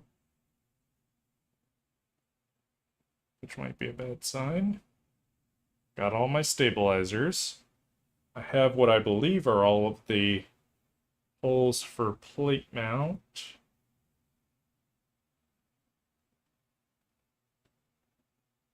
Oh, maybe not. I see at least one that I missed.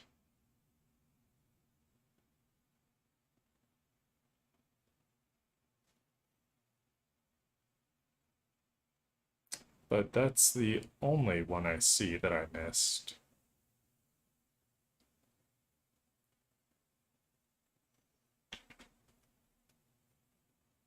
Should be right around there.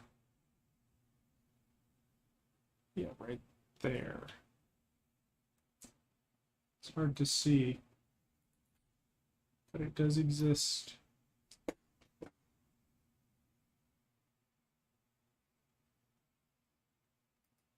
I didn't pull out any of the spares, so where would these two go?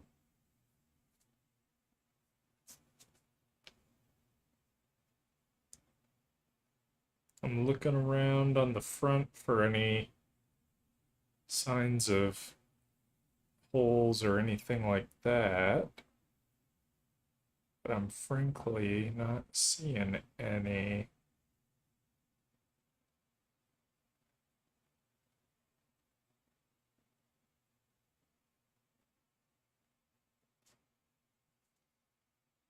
Let me check how the plate fits to this. See if there's any involved in that. By the way.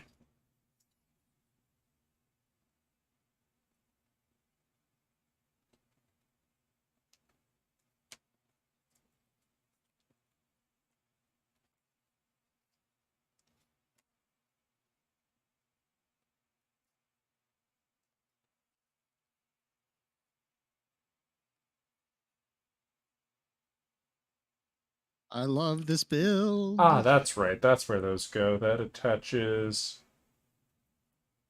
to or the little knob backing to the housing. And it doesn't look like that interacts with the plate at all, so I'll just put those back in. And at least I caught where it was before I decided to say F it and just put it back together. It's not a big deal to get those two back, but it certainly helps.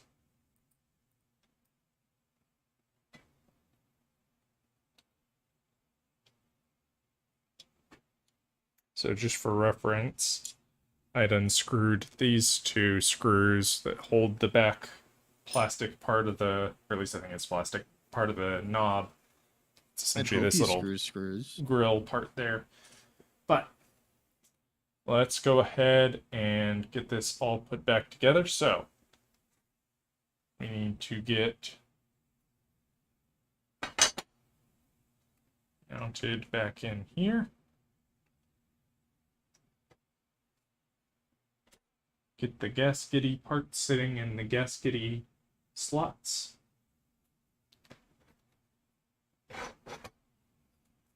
Okay, that seems to be good to go.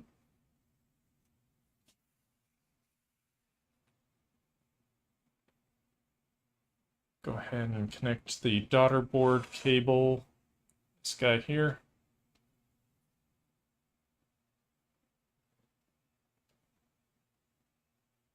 Well, come on. I know better than to force you. There we go. Then we will throw the back on here as well.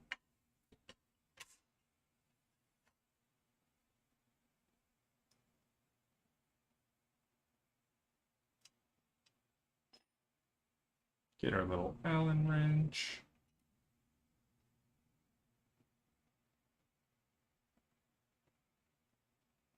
I think one of them quit or like DC'd. Oh no. So now I'm a 2-man fire team doing this. Carrying harder. So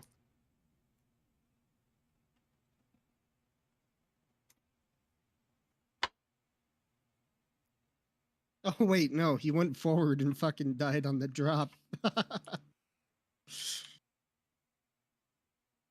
Good job. This guy's IQ is gigantic. Indeed.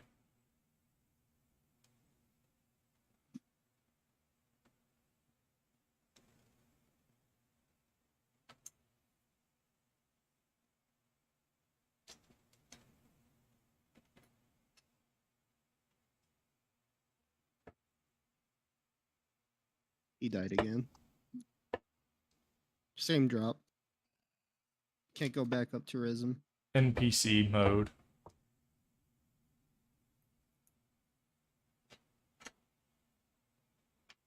Turn off brain, run off cliff.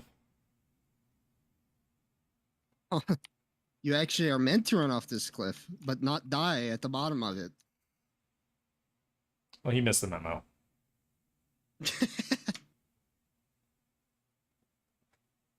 Yes, the memo about not dying when you fall Yes, indeed. thousands of feet. It's only natural.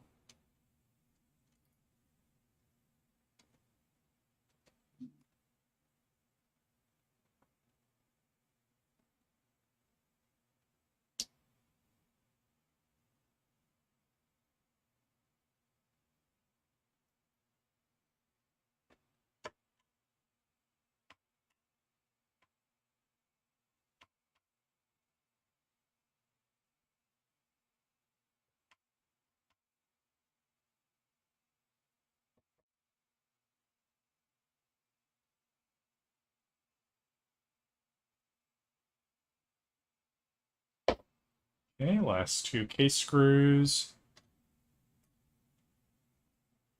And then we'll start mounting a couple switches to see aluminum plate versus non-aluminum plate.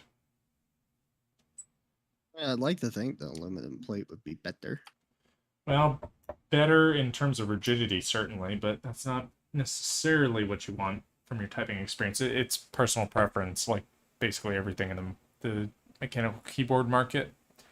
But some people, in fact, I would say a lot of people that use linears like the softer plates, like Palm or PC polycarbonate plates. But I expect that at the very least the aluminum should be quite passable. So I'll go ahead and install one package of switches on here, which is 10 total. I'll basically install the home row and two extras, the middle two, the G and H. And we shall see if they end up being any good. Actually, did I mess up here? Do I need to install these? No, I think that's perfect. I think this is the way it's meant to go. So make sure, yep, I got my pins on the right side of history.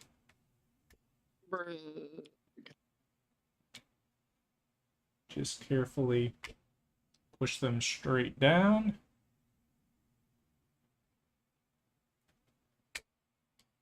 Nice.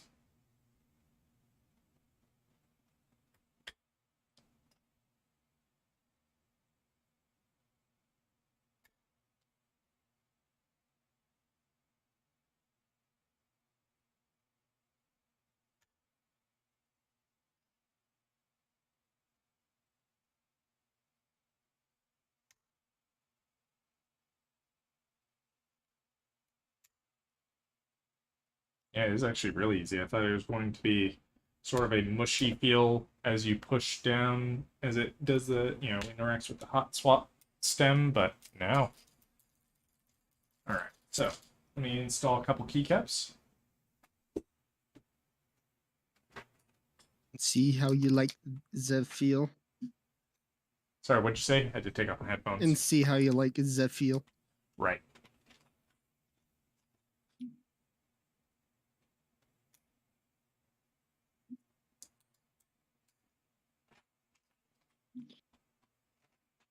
Nobody does the tossing back and forth the ball strat.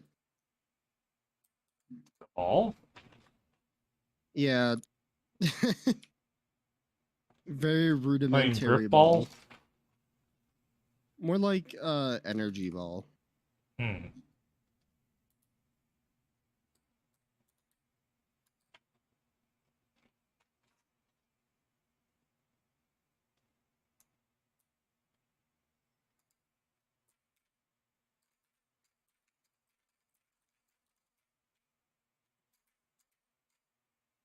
Not seeing all that much flex.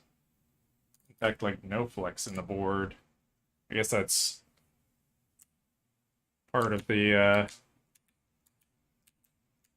No, there is some flex at the edges. Okay, yeah, now looking at it from an angle, I'm able to see some more of it. Doesn't seem that great in the middle, the flex. So hopefully you can see a little bit that the actual plate here is able to move a little bit. Realistically, you're not ever pushing in an instant hard enough to have that matter, but...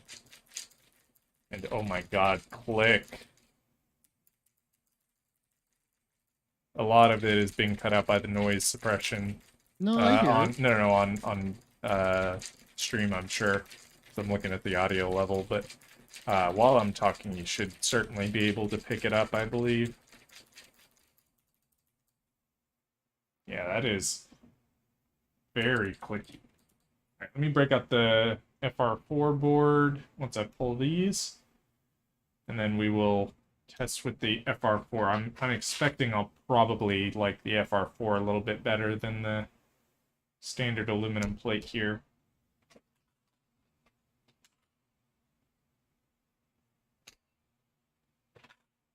And good lord, the box switches from Kale, since they're quite literally a box, these are holding on to these. I'm not sure if it's a keycap that's, you know, holding on more than a normal one, or if it's the key switch, but good lord, they are very tightly fitted. So right, the key switch puller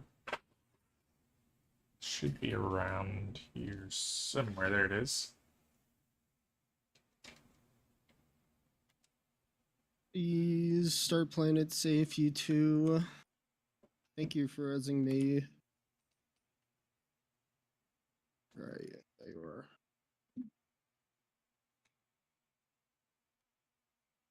He passed the ball to me. He's cracked.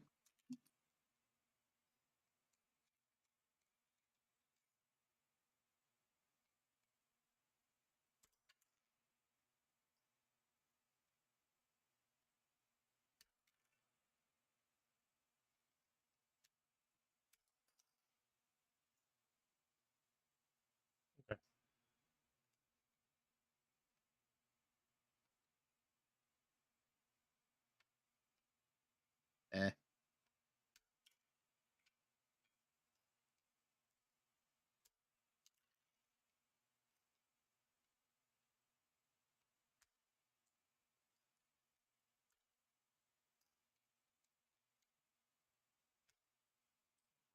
Switch is pulled.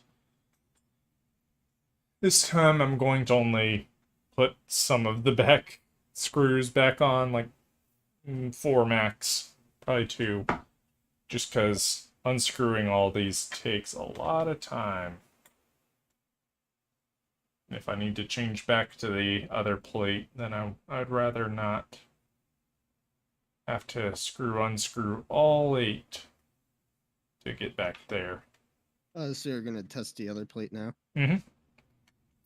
Test the other plate, see how it works, and then I will, once I've made my decision, I will go ahead and, while I'm in here, I can go ahead and throw that tiny bit of foam. It shouldn't really help much, but might as well.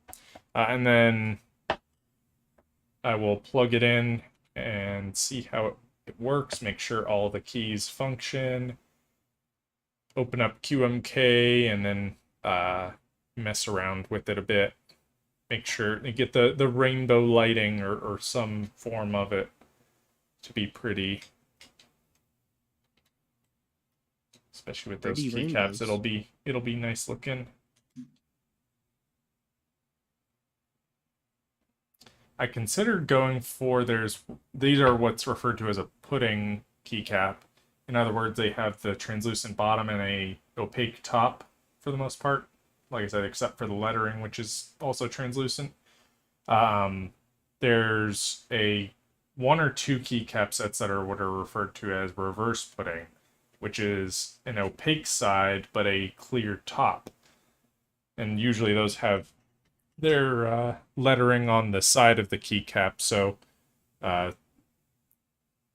as opposed to the top of the keycap, it would be the side facing you uh, the letters just sort of peek up over the other rows. But there's a set of those that Drop makes, Drop, like Mass Drop. They rebranded it at some point a couple years ago to be just called Drop, but they have a set on their store that are reverse pudding in black, but since this is RGB, I like the white for not absorbing all the light that's emitted.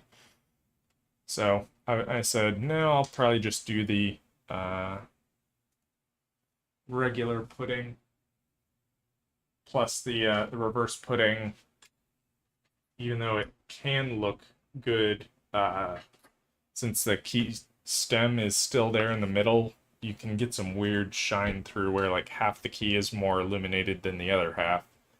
So I don't know if that's actually the stem's fault. I bet it's more the key switch's fault. So I may not have really needed that, but even still, I think I like this, if only because it's a different profile of keycap instead of OEM, which is like every keycap under the sun by and large, where they're sort of contoured and each row has a slightly different angle. The XDA is virtually this, or I think it is the same angle and height each row. All right, so back is off. Here's a question for you. Uh-huh. Because they got me thinking. One, do we have the backup of the stone block world? Stone block, I believe we do. Okay. I know for a fact I didn't delete any of the server files, so I believe we should. But then it still might be the blown up one. No, we made a backup before we blew it up. Remember? Okay. I remember us vaguely making a backup. So yeah, we should have that, I believe. So long as the stone block was made on the Linux server VM as opposed to like hosted on mine. I'm pretty sure it was. Anyway, I was thinking that because I see in my up next is the first time we streamed Minecraft VR together.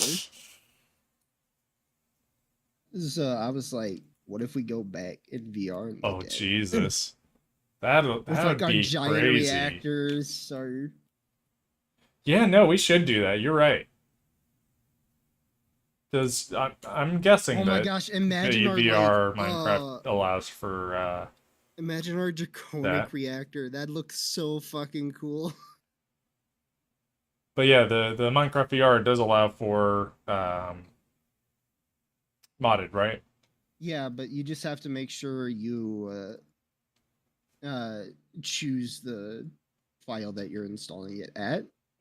So what we would have to do is install Stoneblock. What, we did 2, right? I think so.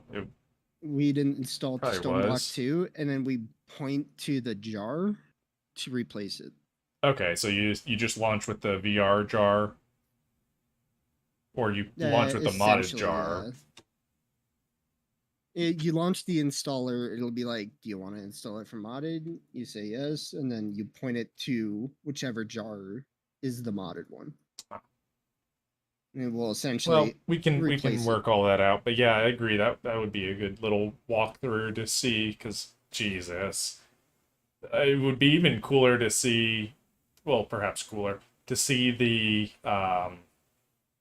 already exploded world as well in VR. Just how massive that is. The 4 FPS world, dude. It wasn't that bad. It was pretty good. It may have been for you. It was pretty bad. At least with high render distance, I could expect that. That might be so. All right, putting down my headphones real quick to grab the plate. Okay.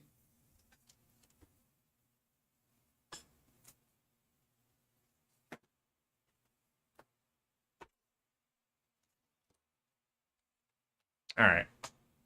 I also grabbed a palm rest so that I can set that up here in a minute. So it looks like just 2 little perforated stickers. Yeah. It's perforated, but it certainly doesn't want to come apart. Well, we're both opt There on we the go. server, right? Because Certainly are. that would ban us if we weren't. Really, that's a thing with the VR version or something? At least I know for regular servers, Huh. like almost every server that has a server Yeah. has an anti-cheat, and it thinks that you reach further and stuff like that because VR is Ah, different. gotcha. Like I know Finster had a PvP server, right? Mm-hmm. And someone was PvPing in VR on his server. Hmm. And he kept getting banned, so they made it so he got around the anti-cheat. Interesting. And then he made a video trolling him in VR. Jesus. Yo, the plate came with a perfect little piece of foam that I can throw in the case as well. So, Oh, that's nice. uh, get the plate unpackaged here, and then it comes with several pieces included, which are the standoffs, like on here. It's a little hard to see. Maybe there you go at an angle. You can see that standoff. There's like 6 or so of them. And then it comes with the gaskets, of course, same as you would have on the regular plate. So we'll go ahead and get those out.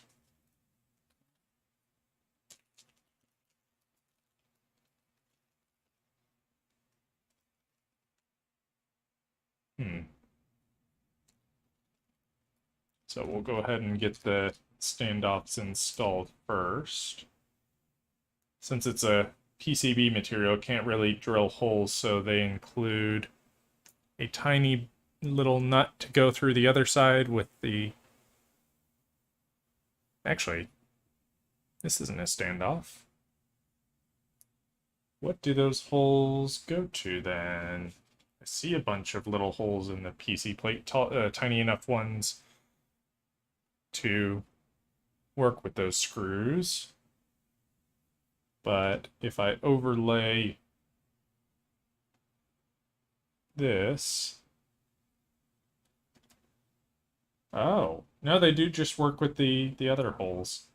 Okay, so I'm guessing the... Wait, no, that... I think I see finally.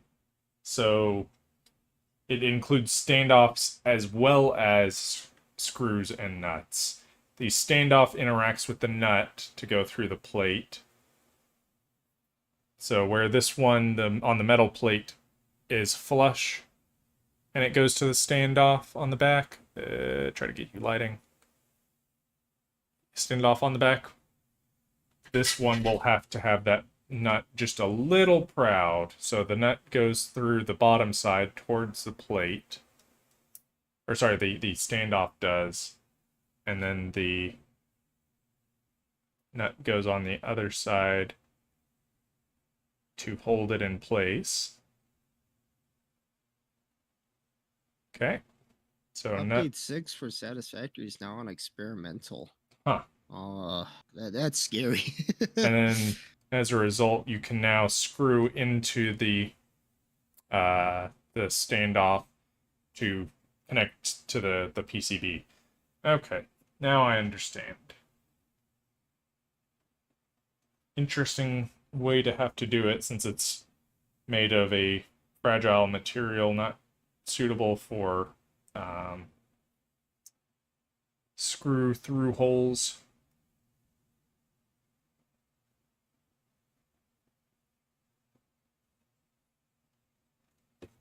So fortunately there's only 6 of them, so we'll get all those installed. Oh, so there is a new gacha game coming out Oh by the no. same creators of Genshin. Ew. But it seems a lot like better for like mine and your style of game. Oh? How so? It's like You still have like the sword characters and everything like that, but it's more Mm-hmm. like dystopian robot type. Okay, so different setting, different Yeah, genre, or at least and theme. it's like mechanical-ish. It's pretty fucking badass. Eh, but it's still fundamentally a MMO. Yeah, MMO it is. gotcha. Yeah, I don't it's know. multiplayer. It's the announcement trailer.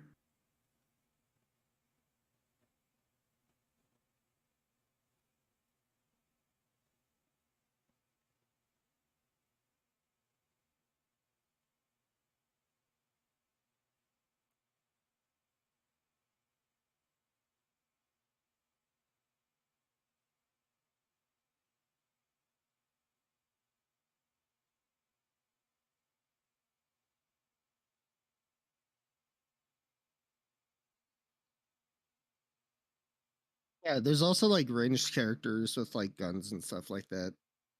Well, there are in Seems their Genshin as well, I animation think. work is a They well, not lot guns better as exclusively, well. but hmm.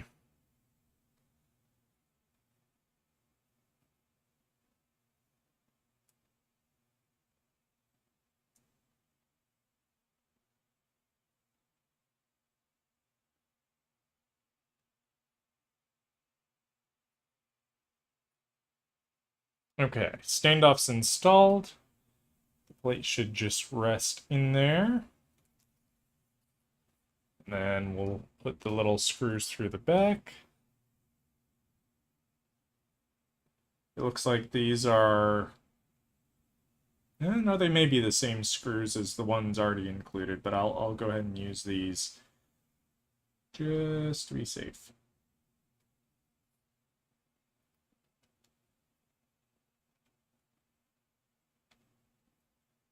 And they do include a spare along with, for all of these, a spare, not a spare standoff, and a spare screw. So that's very nice. Oh man, there's like a melee brawler as well, class. What the fuck? I didn't see that before. Actually, I take that back. They may not have included an excess screw, just an excess bolt and whatchamacallit, an extra nut and standoff. Yeah, I don't see an extra screw in there. Unless it's hiding under the gaskets. Which it's possible.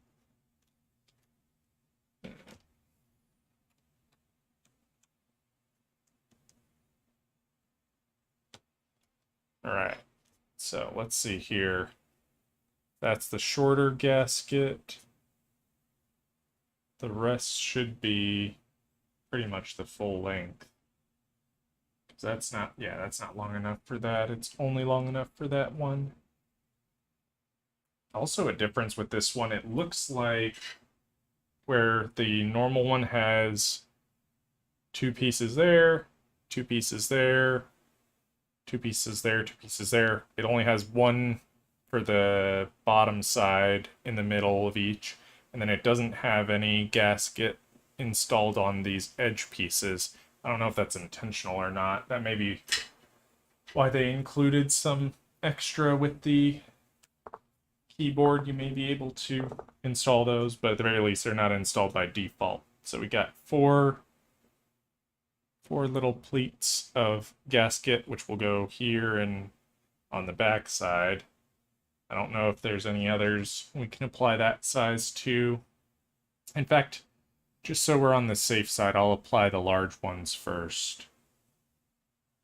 So we'll peel off one of his.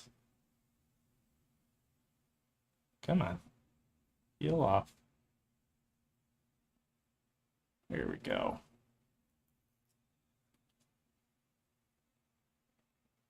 I'll start first with all these, yep, on the back, which is what I'm looking at.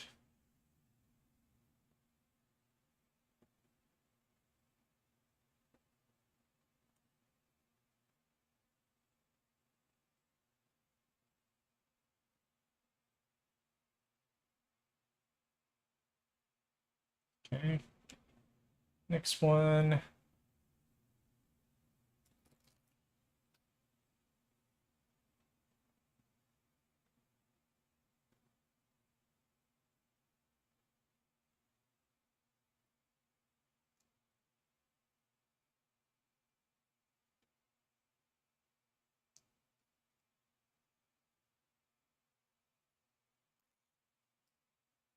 Next one.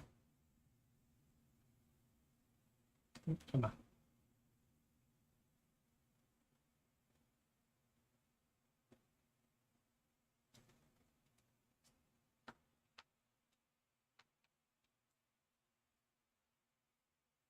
So 3, 3, 3, 3. So yeah, it doesn't come with any for along the sides, even though it has little carve outs for the side.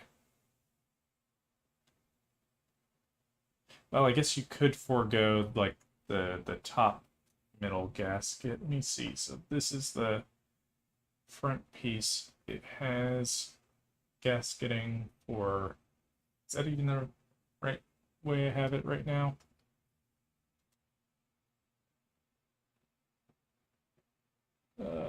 This would be normal. Then flipped. So it would go together like this, which would mean, yeah, it would be the bottom side that gets the gasket on the middle pieces.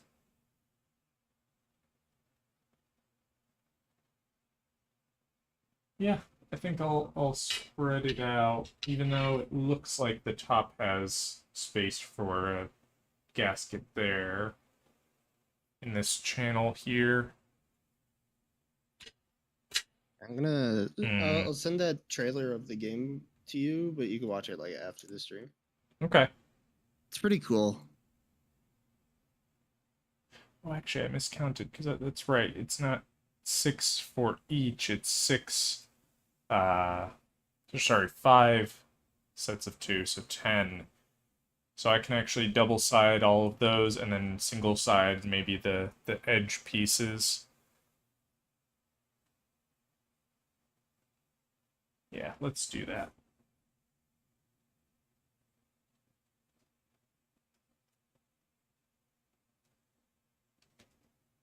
By the way, I started watching the other day. Amazing show. It's named Jujutsu Kaisen. Oh, I think I heard you talk about that.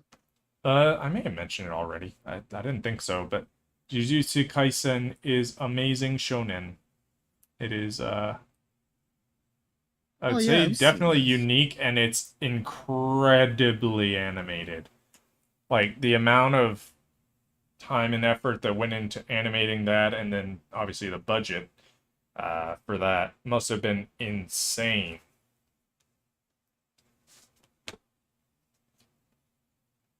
So that is, oh yeah, there was a spare screw just stuck to the back.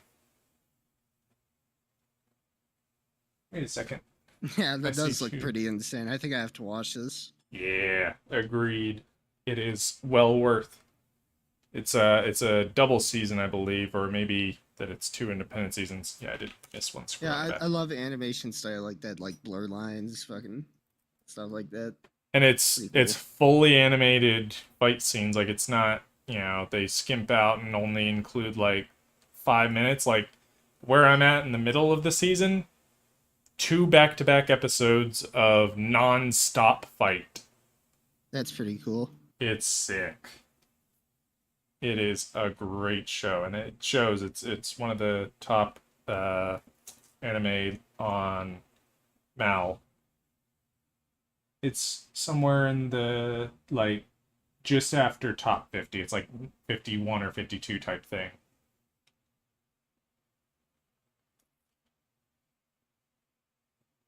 Which I think is honestly maybe a little lower than it deserves, but can't complain too much.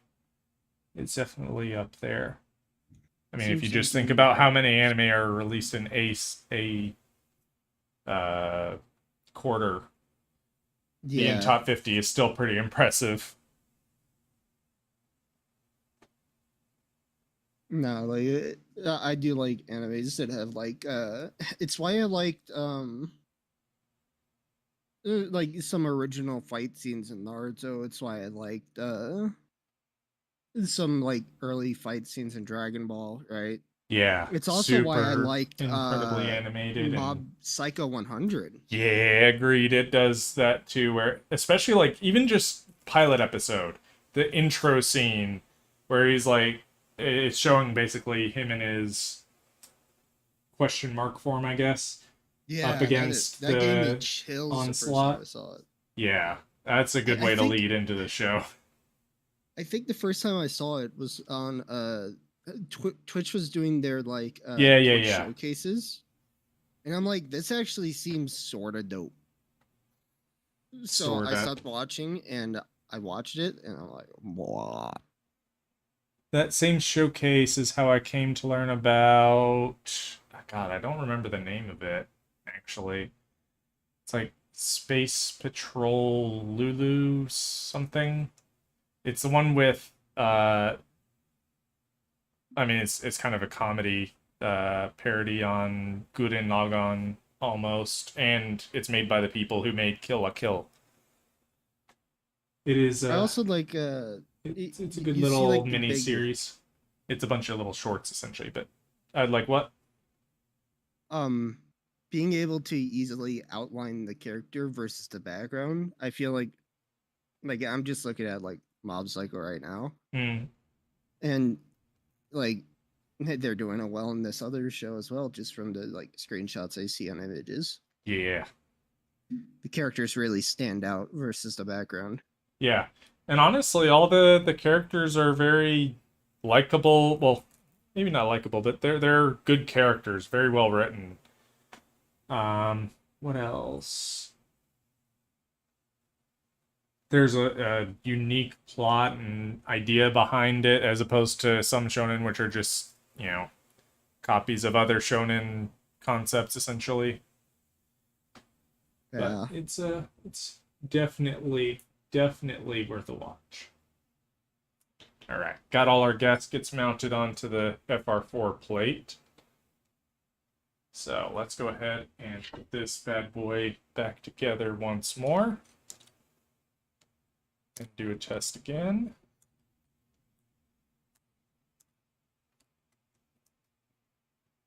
So actually I made it so that I used one of the shorter pads on, it's not a full length, like it's not you would have had to cut one of the pads to fit that, but it's just a little bit shorter than the piece itself. Oh, interesting. It looks like I'm going to have to unscrew the USB-C daughter board because otherwise it's going to interfere. Let me see if I can just do a tilt in essentially to get that to fit. First, let me get it. There we go. Popped out. Then can it tilt in?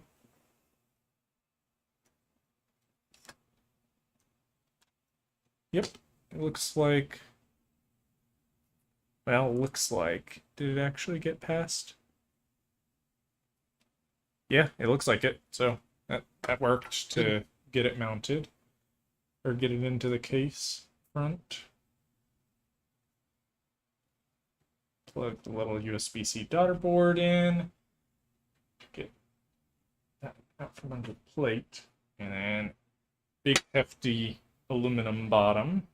All right, let me set those little screws and stuff off to the side and throw this in the case here. Looks like it'll need a tiny bit of trimming actually. So I will trim that piece up.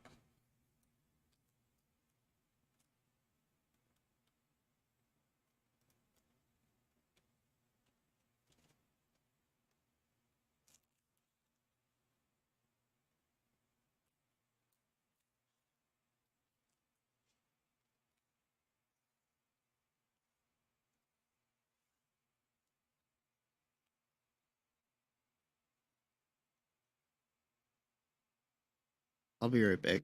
You do that.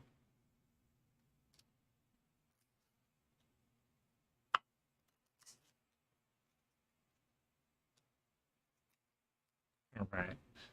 scrap pieces of foam. Oh, right, I need to still trim this up just a tiny bit. Just nip the edge off of this. Just a millimeter or so. Then I'll need to trim the bottom. Yep, that's like picture perfect right there. And then trim perhaps about 3 millimeters off the bottom.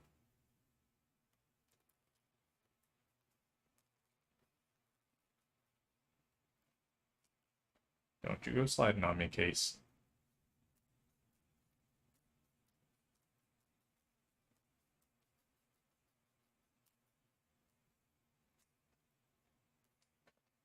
Make sure that fits. It certainly does.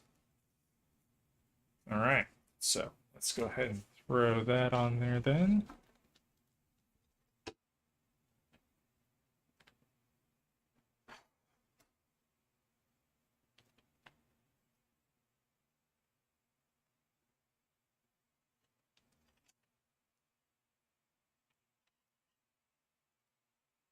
Is that cramping it too much? I bet it is.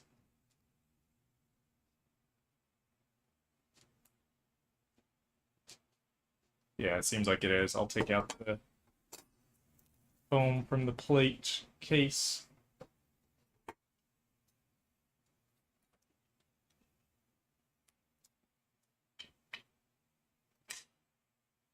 Yep.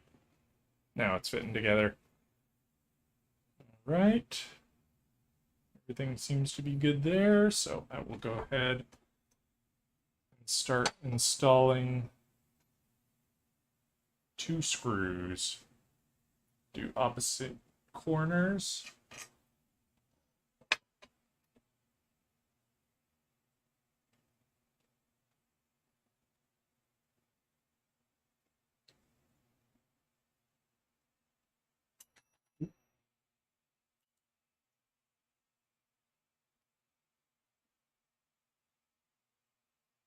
That's snugged.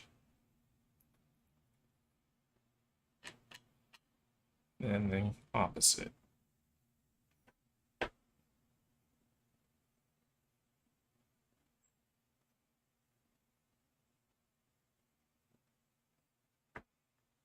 Okay, other one snugged. So we'll go ahead and do the same test. Pop in 10 of these switches to the home row, and then see how I like it. Let me just make sure before I try and force it.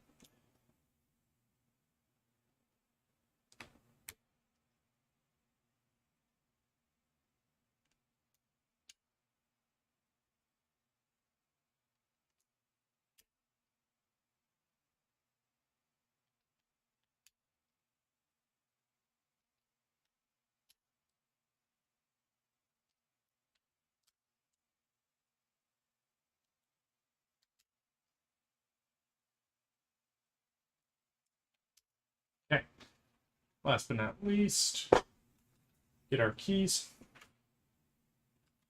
Snap those on there. Oop, I don't drop them. There we go.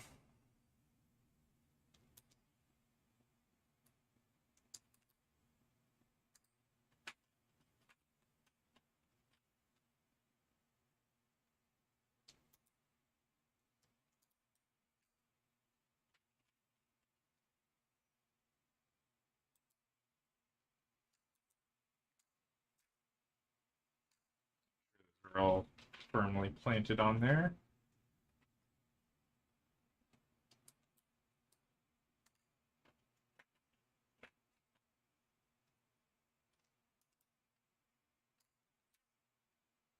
Make sure, yep, all those look equally spaced, equally heighted. I think I like the FR4 just a little bit better for the little bit of give it has compared to the aluminum plate. Aesthetics-wise, they're about equal. But this one has just a little bit more flex, especially this direction. It has, that is to say, it'll flex more like so, as opposed to like so.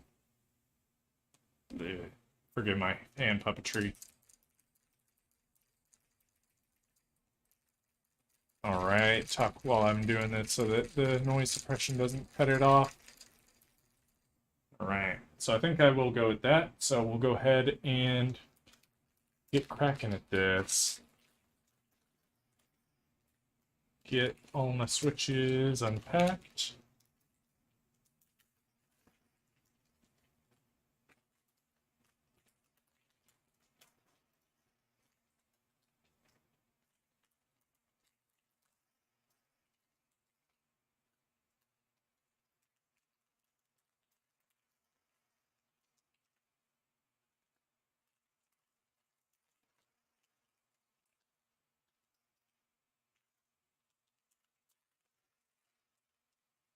Get all 90 of them out here, although 87 of them will only be needed, theoretically. Also go ahead and pop back on the knob. There we go. And let's get cracking.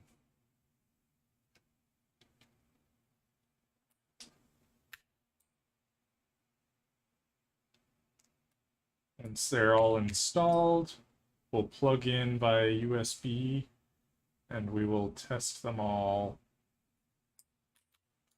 And we'll also install QMK software on there so that we can get the lighting looking how I want, or at least preliminarily. Probably, or almost certainly, we'll have to do some tweaking. Because I'm a big fan of on-press lighting, but I also want it to be either in a standby. I think I want it to originate in always on rainbow, at least for now. I might change that down the road. Always on rainbow, and then on press either remove the lighting or just illuminate a solid color like white. That's what I'm thinking right now.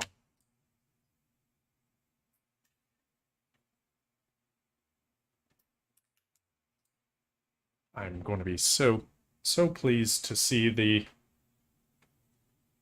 perky lighting, south firing through these clear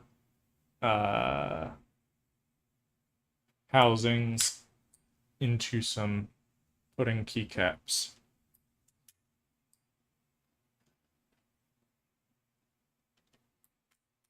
And just so everyone's aware, another change between the crystal jade, or the box jade, and the crystal box jade, besides the clear housing, is the inclusion of... So, I wish it would focus.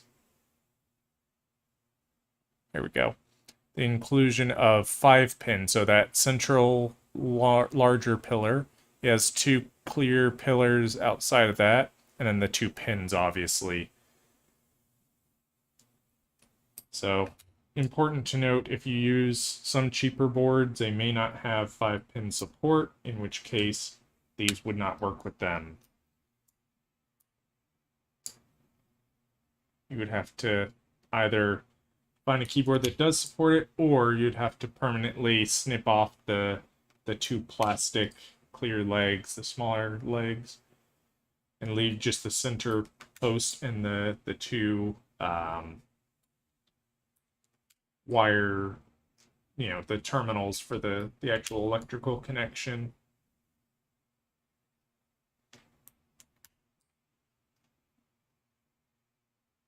I am back. Sorry about that. You are fine. I've been installing switches. I am going with the FR4 plate just because it does have a tiny bit more give, and I like it a little bit more. But I am currently installing all the switches, and then I'll plop on the rest of the keycaps, and then I'll plug it in and check out the QMK software, see what all we can do to mess around with that. There we go. I was about to say I didn't feel it go in all the way.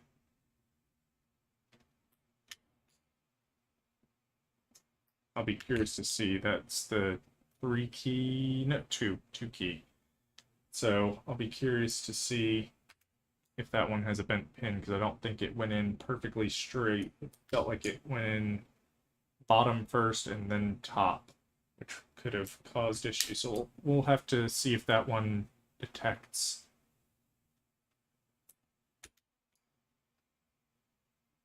It should. I don't expect it was that wobbledy, but still going to keep an eye on that.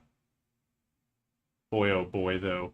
I am so excited to listen to this all the time, forever, All the time.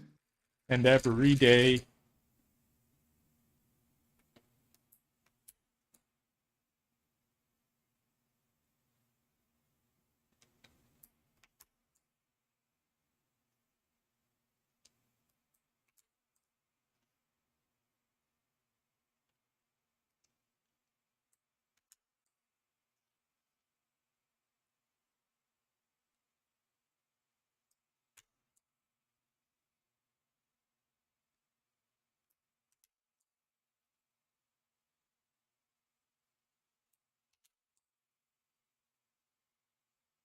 Oh, this guy's already bent.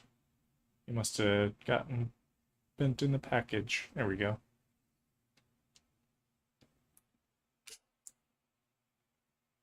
This guy too. Yeah. Must have been roughed up in shipping or something.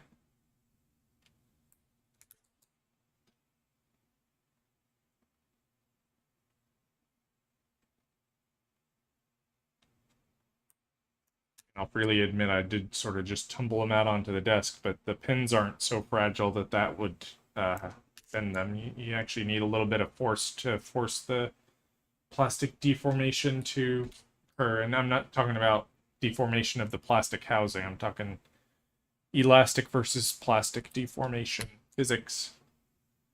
Go back to high school. Learn you a thing.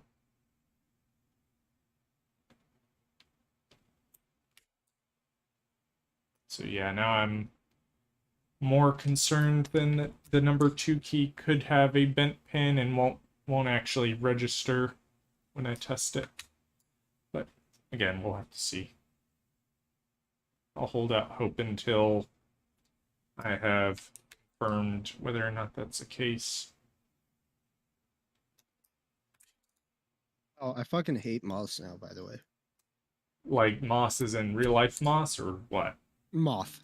Moths. Okay. Why? You had one attack you? Like every night for the past 4 nights, I've had fucking moths come over to my room. You have like an open window or something? What's going No, on? I don't know.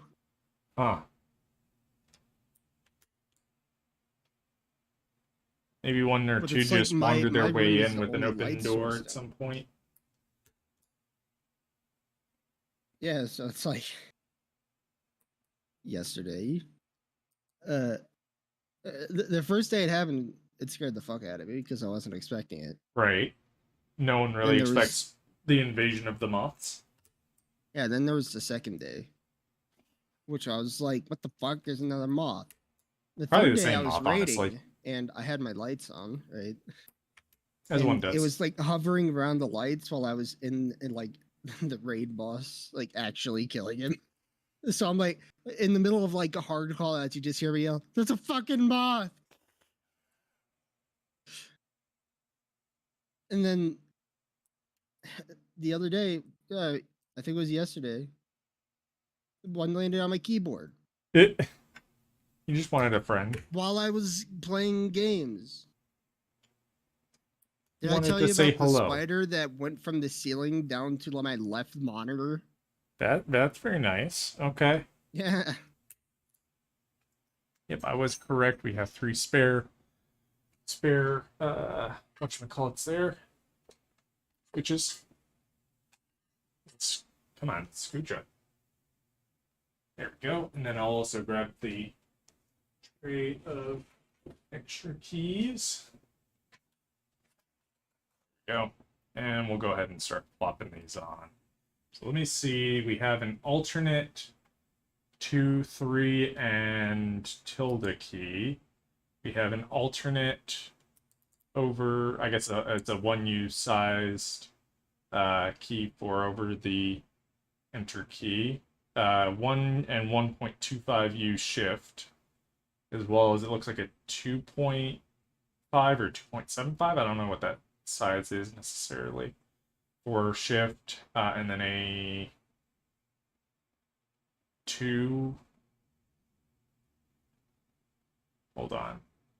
No, 2 and 2.25. It looks like size shifts in the case here. In fact, I'll go ahead and take that lid off as well. Pop. Got all the function keys, of course. You can swap out one of these for an alt key instead. They also have 1U size control and alt keys. You get an alternate 2 key that maybe that's an alternate 2, maybe it's for here, I don't know. It's a strange one for sure. Print, scroll up, pause, all the... Okay, yeah, so it's just the different shifts, the different 2, 3, and I believe tilde keys and things like that. So I'll go ahead and install the standards across the board. Oop, since I don't have any weird sized ones. Where did he go? There he is. I lost control. No, actually, I lost the Windows key. It would have been funnier if I had lost the control key, dropped it.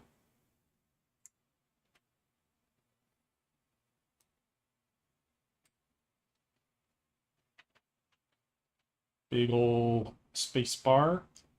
Notice this kit doesn't seem to come with an alternate sized. I think this is by default a 6.25U space bar, so I don't think it comes with a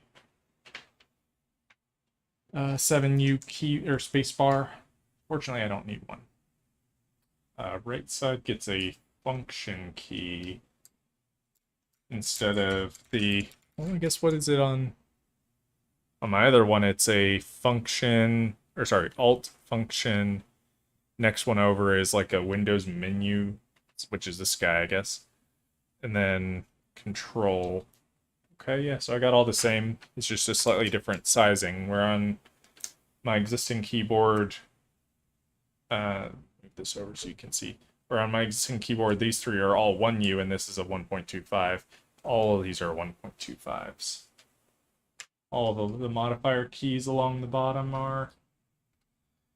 Get that guy seated. Yep, he's evidently not fully seated, or he has some issue with popping back up. Yeah, he's sticking. Why? I'll use a keycap puller.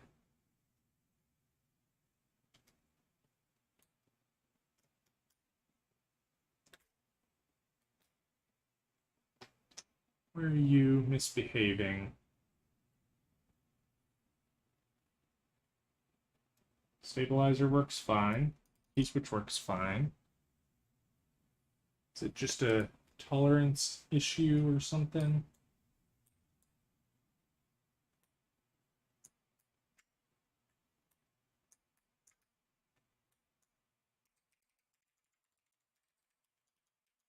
Spacebar is also a little mushy. Let me just wiggle him around a little bit.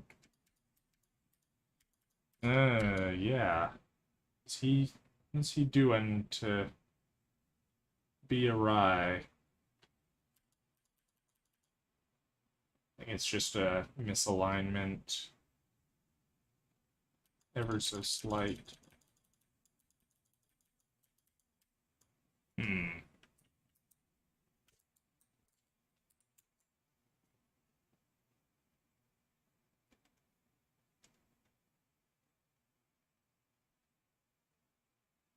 And these have enough wiggle in the stabilizers they're meant to allow for that.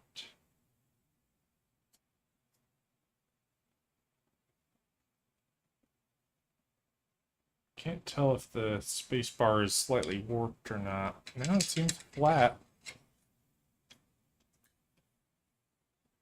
I'll reinstall him.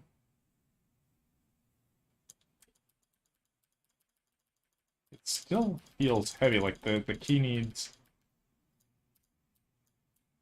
The key is too heavy, maybe. Because if you just slightly press it down, then it doesn't have enough kickback to come back up. If you snap at it, it'll do so. It also seems to just sit lower to begin with. Like, even if you do snap back, it can sometimes sit lower. But this shift key is especially sticky. When you get the new stuff. The new stabs, maybe. Because that'll make it a lot more. It won't be resilient. a major difference, but it'll make some. I'm just concerned why that's happening for both of these stabs thus far. I'm gonna pull this again just to see. Maybe the lube is bad on it.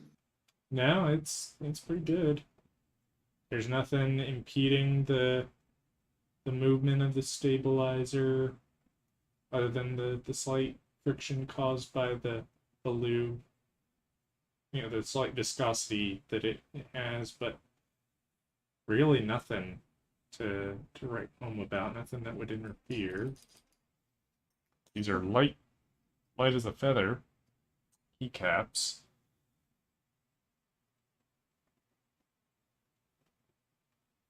The only thing I can assume right now is that maybe the actual stabilizer housing alignment is ever so slightly off or something. Let me see. Now it seems to be right on. So yeah, let me go ahead and install these other stabilized keys, like the longer shift on the right here. Yeah, he also seems to face the same issue. Huh. It's not physical interference with the key and the board in any way.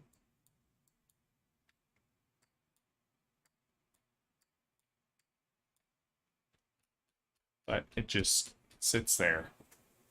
That is weird.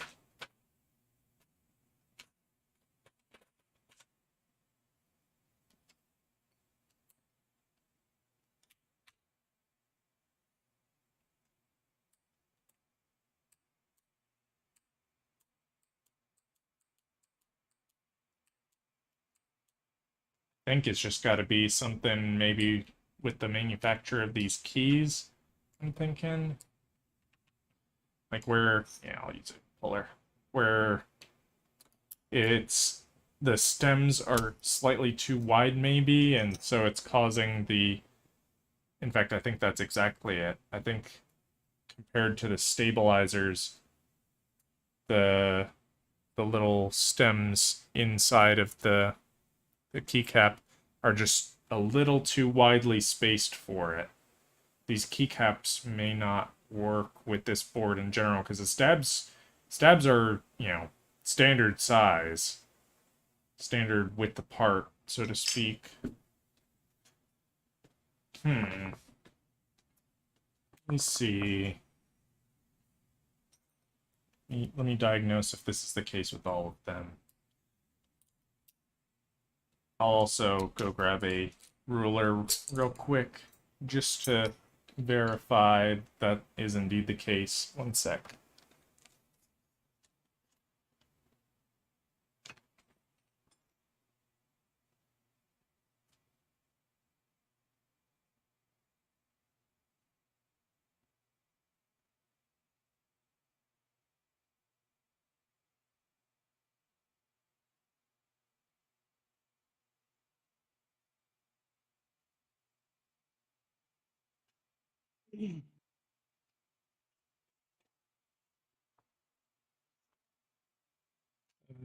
There I set them. Oh, I found it. Sorry, what'd you say? I said I found it. Oh. The Psycraft picture of the fucking A banana taped to the wall. Okay.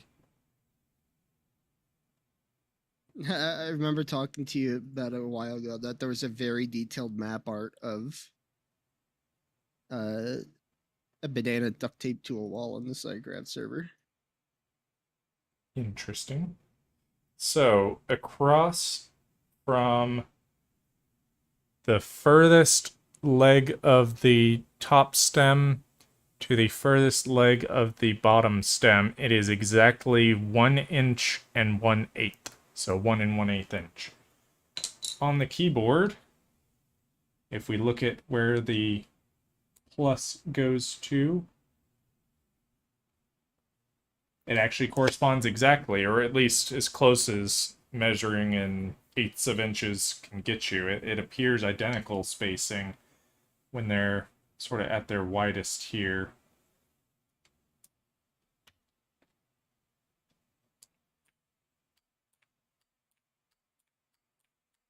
Yeah. What I'll do then is, obviously I won't be switching this in just yet. Once those new stabilizers come in and they're switched out, I'll test and see if they also suffer the same fate. And if so, I'll probably have to sand down part of it so that it's thinner, so that there's more room for it inside of this stabilizer housing. But that's just strange. I've never seen where a stabilizer and a keycap did that. I mean, here, let me just do this.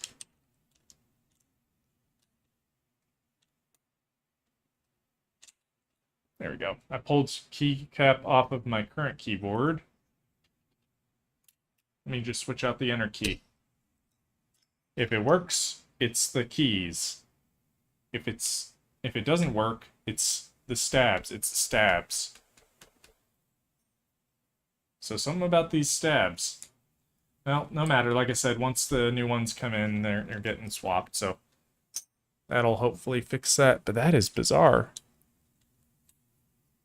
So the keys are manufactured just fine. It's something with the stabs, or maybe with like you were talking about, like how they're lubed. Maybe I don't think that's it. I really don't. But something with the stabs is wrong, or maybe just something with the keyboard in general. Maybe they made this batch with screw holes for stabilizers too close together or something. I don't know. Could be.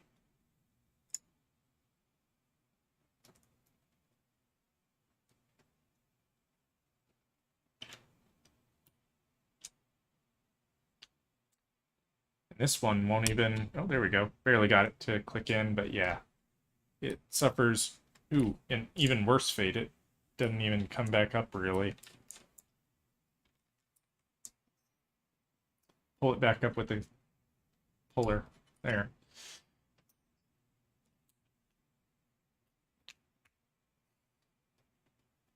That is bizarre. Never seen that before. Well, like I say, it's not going on there for now. Or it's not, they're not staying on there for now, the stabs.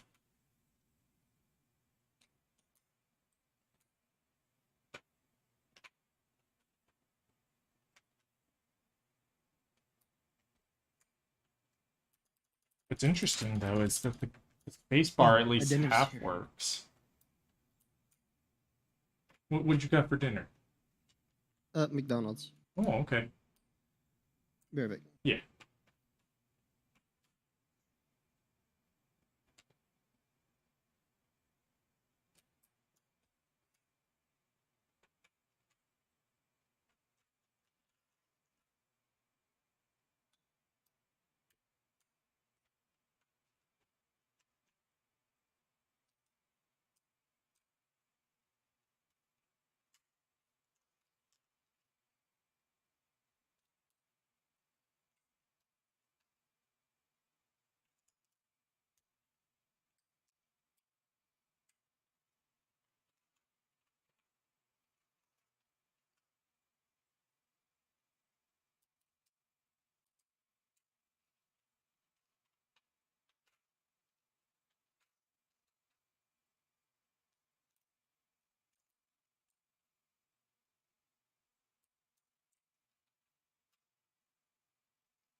wonder if it's partly the Switch's fault as well, because the tolerances on having the box are probably smaller as a result, but still shouldn't think that much different.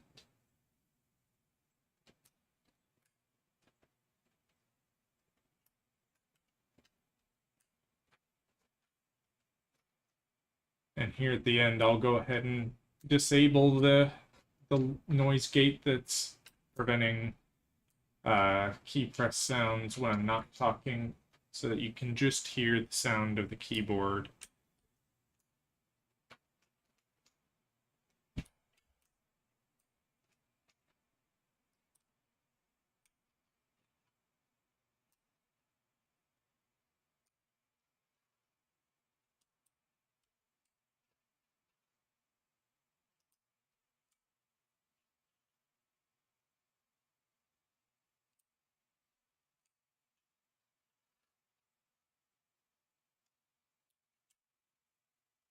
And get our escape key.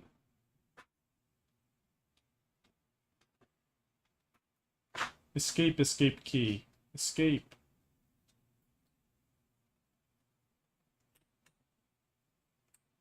Okay, get our F1 through 12s.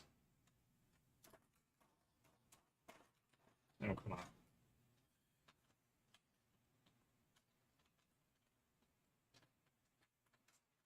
Tossing about other keys.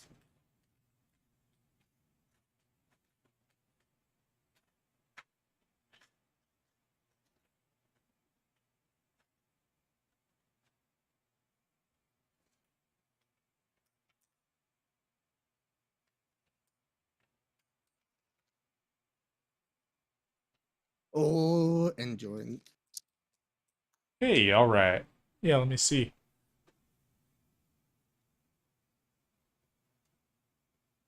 Kuriko. Jeez. It's hard to read that far away, but Professional gamer. Professional streamer. yes. It's seriously reading like 8-point font from probably about 7 feet away from that monitor. That is tiny. He's like a fucking hawk. Yeah. Can see 8 feet away. Wow.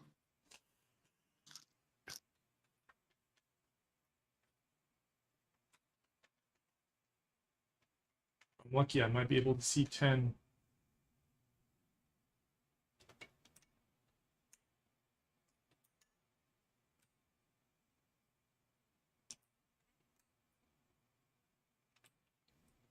All right. Get our arrow keys.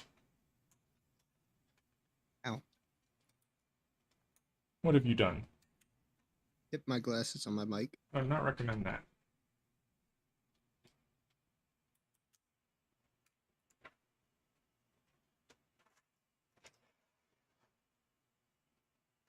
Delete end and home. Or delete end and page down. Hey, end. I found your key.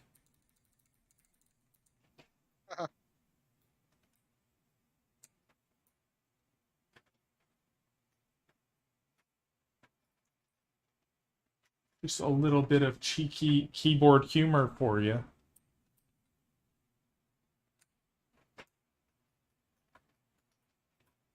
Gosh darn, it's so hard to get these out of the little plastic case without you could theoretically just tip them all out, but then in this half of it you have a bunch that you don't want to have all fall out.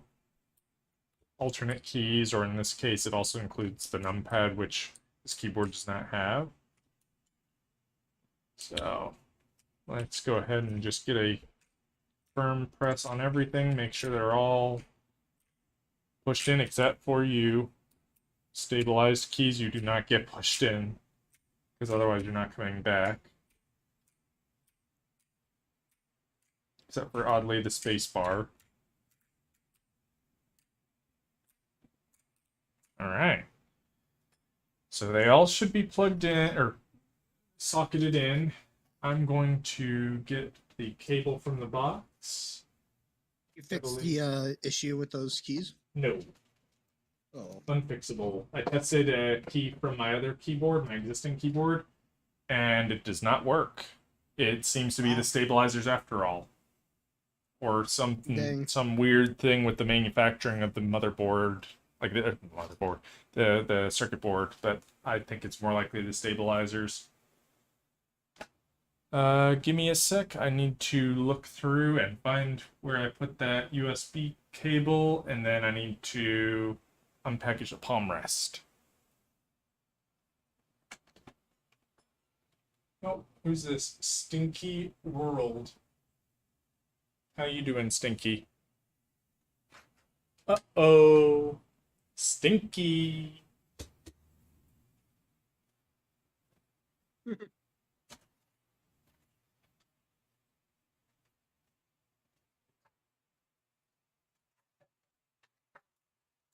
USB cable. And there's a palm rest.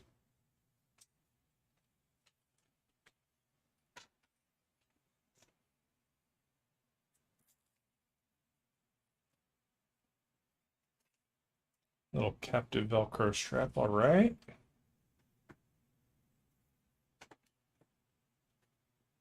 Connect to the keyboard.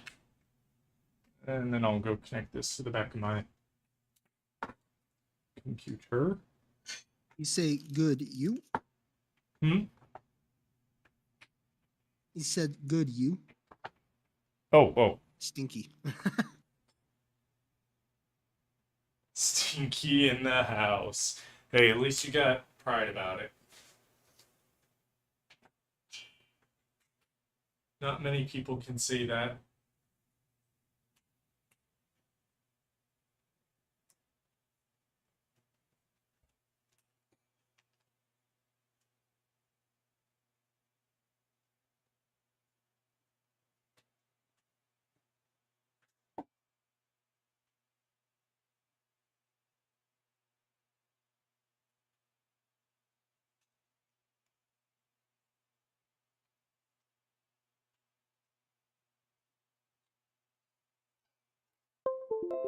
There we go. All right, let's grab some QMK software.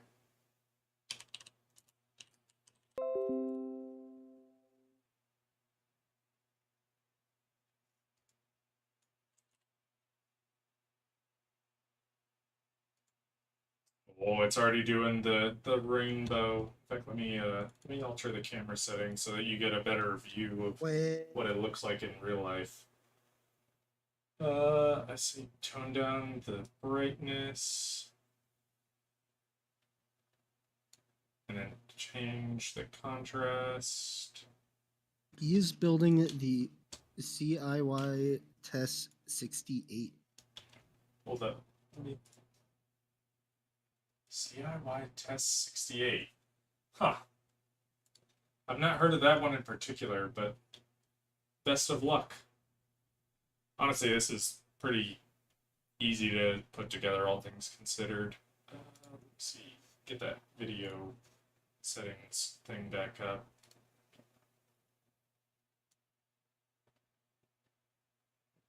Yeah, it's just too bright. Change the contrast. I'm trying, but if I desaturate it, it ends up looking even less flushed out. And if I take it too bright or too contrasty, it's blown out. At least you won't have any problems seeing your keys. No, it's hard to show you without you being here in person, but it's actually perfectly, like, it's not giving off all this bloom like it shows on screen. It's actually just the right amount of light. Come on, how can I get exposure? Turn off auto. And then turn up brightness.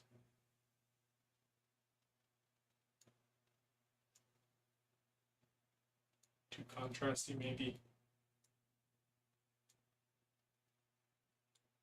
It's hard to strike a good balance.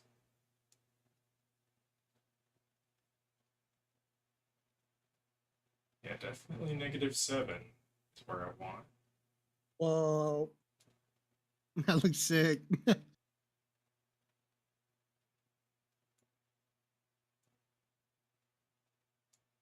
Then it gets too noisy. Oh, now the gain's actually working to adjust. So let me do this. -6. Turn down that gain.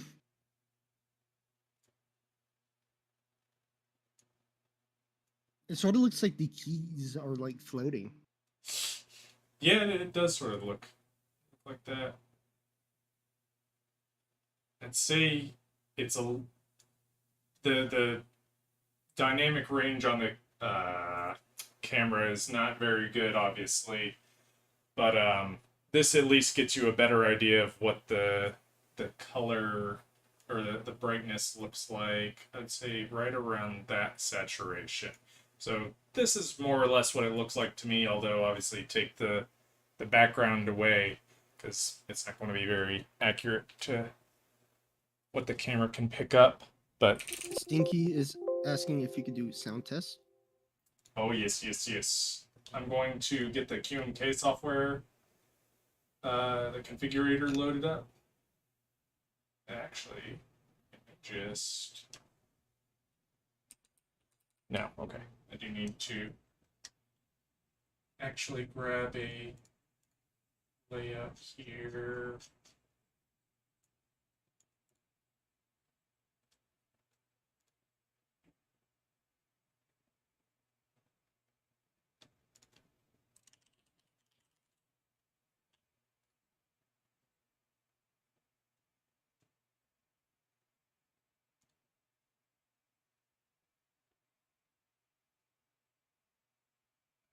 There's QMK software, I know. What is it?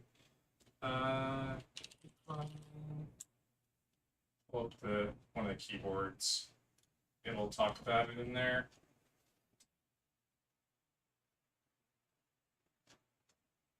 QMK/VIA. I think it's VIA that I'm thinking of. VIA.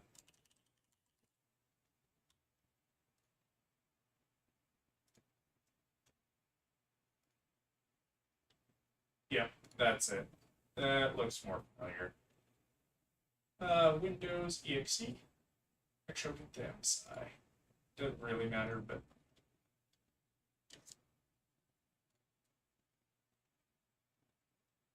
I use the. Here, let me change the camera back to regular settings. I'm using the Kale or Kaiwa box crystal jades, is what they are. Ooh. Yeah, they have a down and up activation on them. Correct. Yeah. So they'll make a click at the top of the keystroke as well as a click at the bottom, or on your way up. I'll show you here. So that's back to quote normal view for the camera and what it can see. But so this is what the switch itself looks like. It's a 5-pin switch, so it's got the two little plastic legs in addition. And then I'll see if I can show you the little bar in here. See if it'll focus. I don't know if it has that close of a focal distance.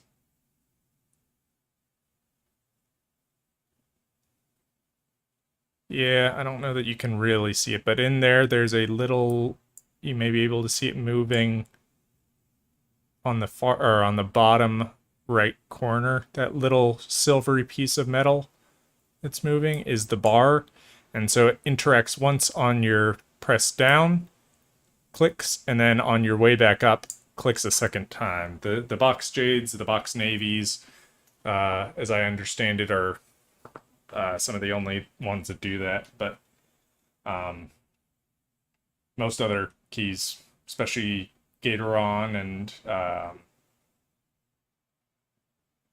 what's it called, and Cherry MX all tend to just have the click on the downstroke.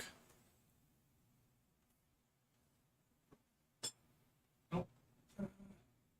Hand modeling contract? No. I know you're just joking, but like, I look like a skeleton. You can see the frickin' tendon in your hand that goes to your finger. You can see all those. But yeah. Oh, right. Let me turn off the. I forgot to do this already. Let me turn off the limiter that is preventing you from hearing unless I'm talking. This should let.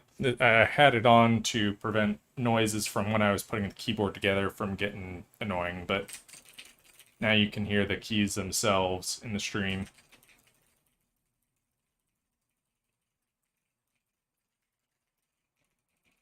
And then, I don't know if you were here when I did this, when I was putting on these keys. The spacebar works okay. If you give it a quick tap, it'll rise back up. If you press it slowly, it will not. But all the others, so the shift keys, the enter key, and the backspace, for some reason, the stabilizers don't really work well. I tested it with another keyboard.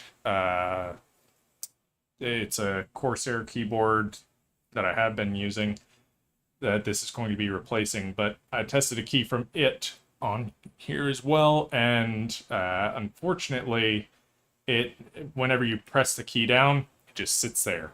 It does not come back up automatically. I think the stabilizers are just a little too close together, or the stems from them are like angling out to be able to touch the keycap stems, and they're normal keycaps. So it's preventing it from really coming back up, unfortunately. But I'm getting some new stabilizers anyhow.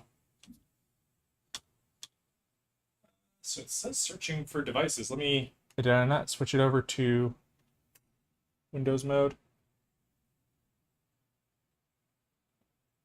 I did, but it's not picking it up yet. Let me do an unplug, replug.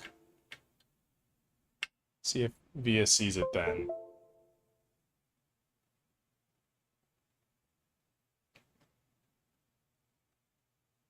It does not. Still not seeing a keyboard show up.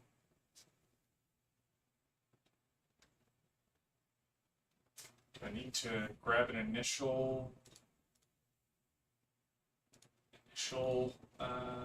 piece of firmware?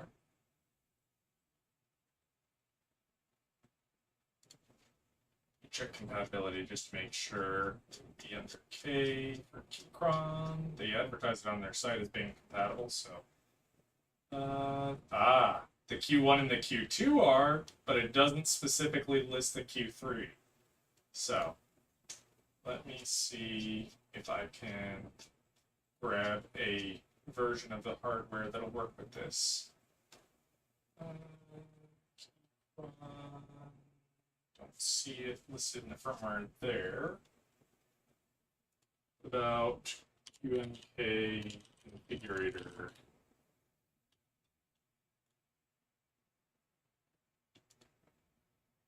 I want to grab some firmware for Keychron. Yeah, they only have the Q1 and Q2. Is the Q3 not a VIA compatible one? That would be strange if so. I know it's a fairly new keyboard, but still. Keychron Q3 says it has QMK VIA support. I'm not sure. Why is the wire to the keyboard detachable? That's just a thing with a lot of custom mechanical keyboards. People like being able to take it around with them, so having a detachable cable is a nicety. It also means that you can swap out, the stock gray cable there for something, more to your style. If you want it to be patterned or blue or, gold and things like that, you can. So it's one of those. Now, let me see. I will search up Keychron Q3 QMK firmware.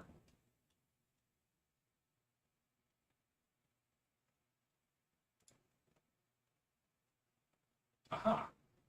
The Keychron has it on their website. It's just hidden. Download the NC knob version. Unplug the power from the keyboard. All right. Open QMK toolbox.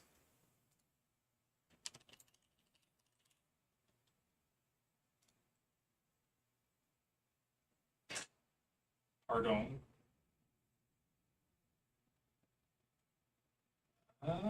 Where's the download?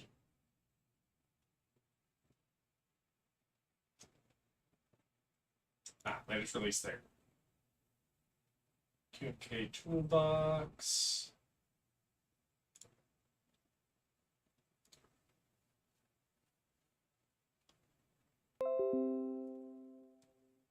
I would like to run it anyway. And here, I'll give you guys a view of what's going on.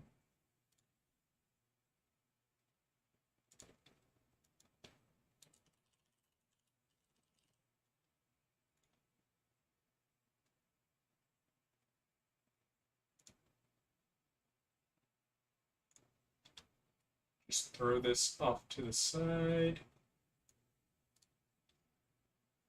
Actually, I'll make this a small one.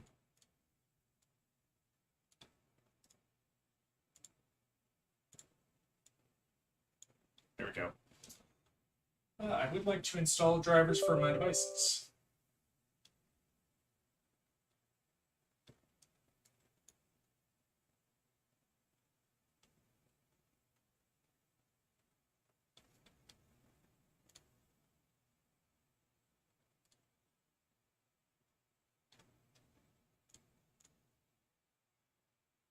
Felix to see it now. I may have already gotten what little it needs from the QMK toolbox to actually work.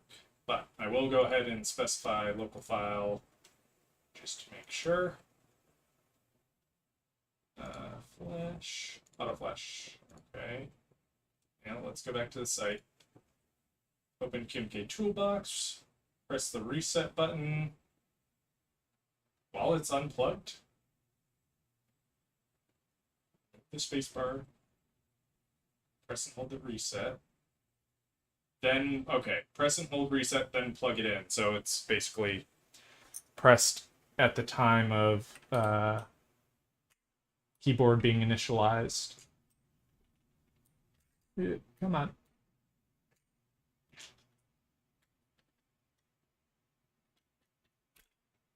There we go.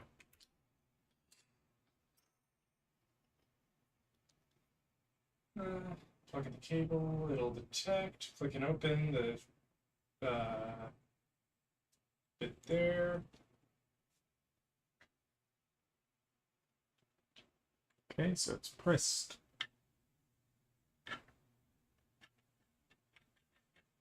Come on.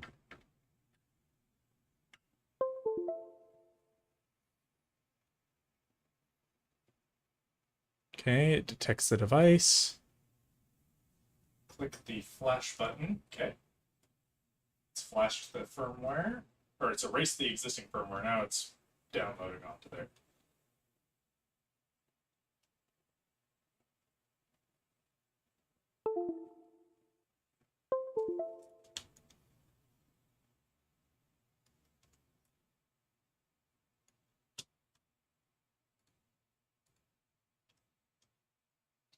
It's yes. Okay, and then it should be able to pair to VIA. So it's done, flash complete. So it shows our current version, show the design tab. I can't. Okay, fast key mapping, acceleration.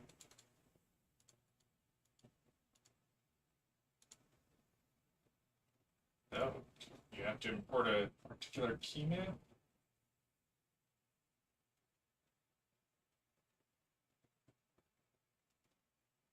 Let me close and reopen. Oh no, now it did. What the heck? Yeah, let me close and reopen Via, because Via seems to be a little strange. It's like it only wants to update the screen whenever I click off and back onto it, which is definitely not normal. And it seemingly isn't launching. Doesn't seem to be one of those that launches in the background.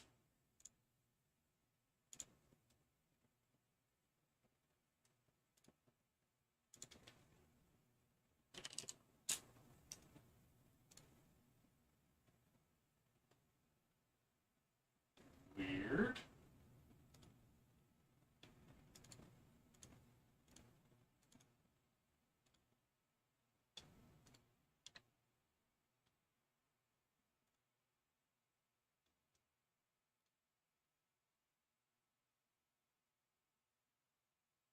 Grab this, see if that does anything different. They're both theoretically the same version. Maybe it installed weird and this will reinstall it.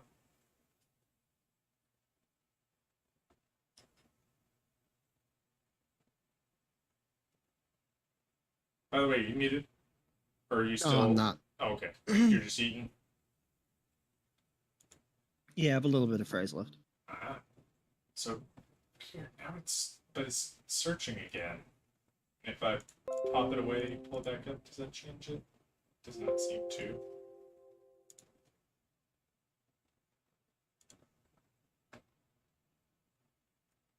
We'll do the reinstall anyway.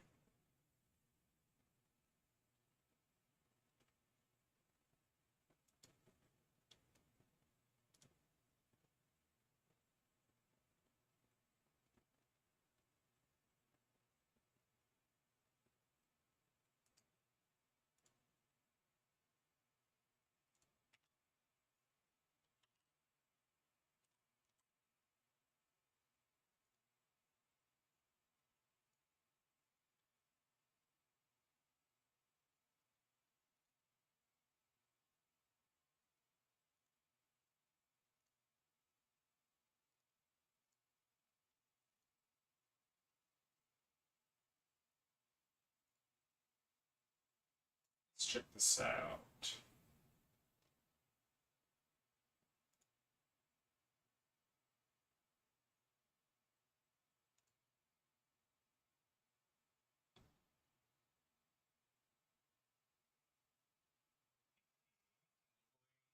Feature in Q&Ks, enabling both the ability to command with the VIA configurator and the ability to store key maps and other settings. Okay. Create a VIA keymap directory and files to make a VIA-enabled firmware different to the default. Make changes to the keyboard's config.h and rules.mk to make the firmware compatible. And why would you need to do that?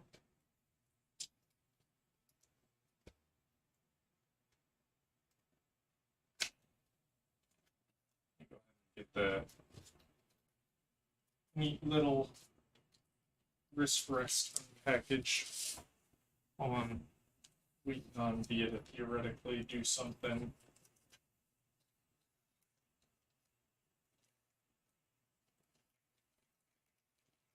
That's nice. I wasn't expecting it to necessarily have rubber feet on the bottom, but that is very helpful. Slip. Or slip resistant, at least.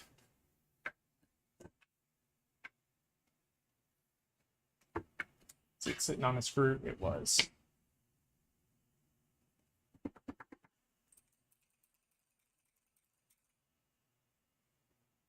Let me do a reset.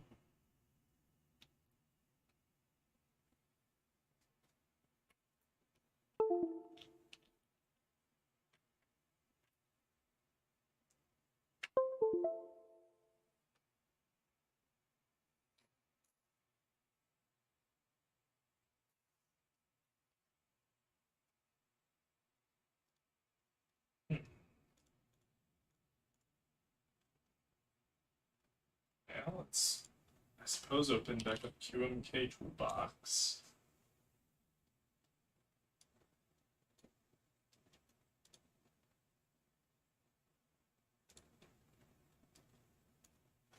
See if it detects. Well, I don't see lights on it, so that's probably not a good sign. Let me also just make sure I got it on the right dip switch. It is set to Windows.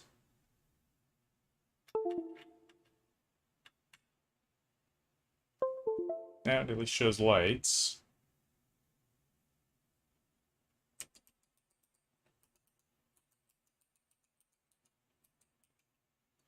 Not pressing enter.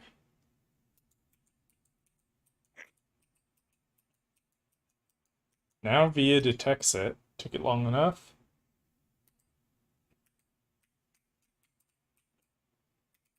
Yeah, I knew it. The 2 key was installed poorly by me.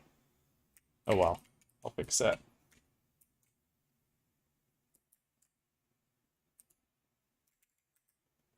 Oh, and menu. Interestingly enough. Okay. This is why you test. Oh.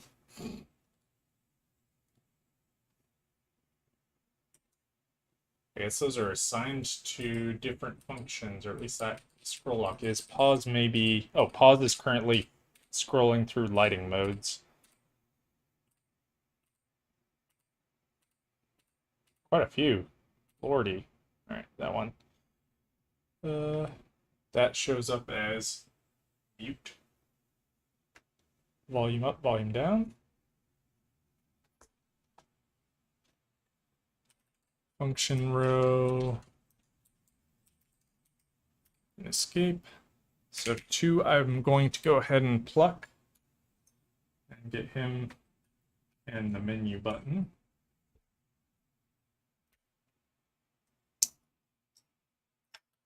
Where did I bury the key switch puller? There it is.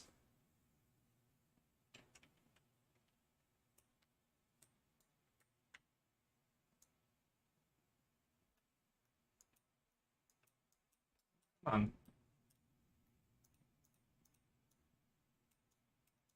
Boy, he was stuck. And yes, a bent pin. Oh, that sucks. No, it's not the end of the world. I got 3 spares. And you can usually just straighten out the pin and it'll work.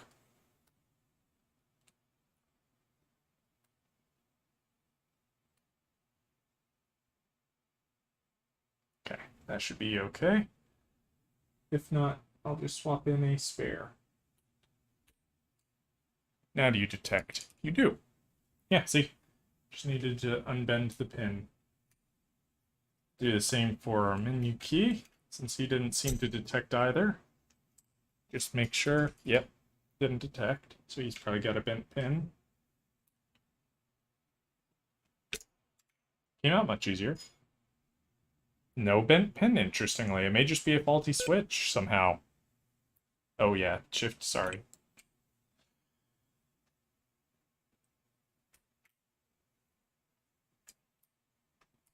All the way inserted, but not detecting. So yeah, I'll switch him out for a different one here. He may just be a faulty unit, which is rare. Uh-oh. Why is the...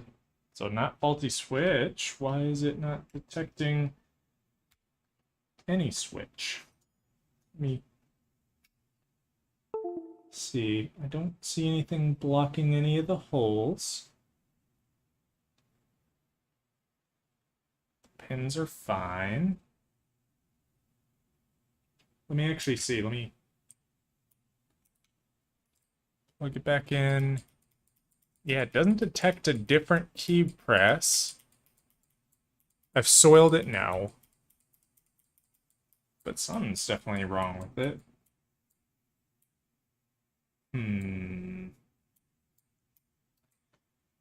It might be down to the firmware on there, but I shouldn't think so. I can try reflashing it, but it shouldn't matter.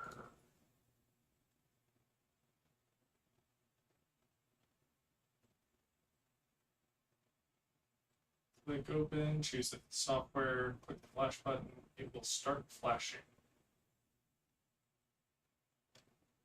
Wait a few seconds until you see it's completed.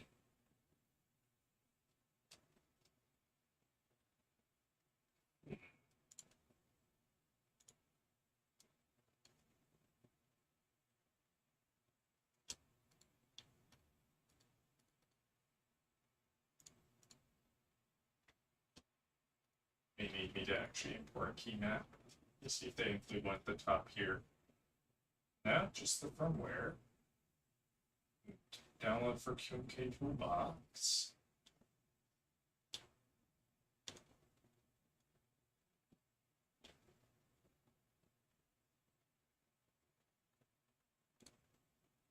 Could be a manufacturing error. That's what I'm thinking it could be, but I'm hoping it's not. We'll go ahead and do another reset, another reflash.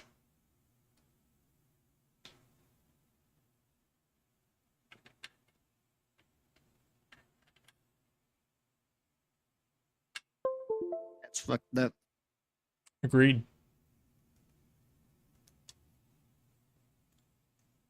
Back to the firmware just in case. So let's clear the existing.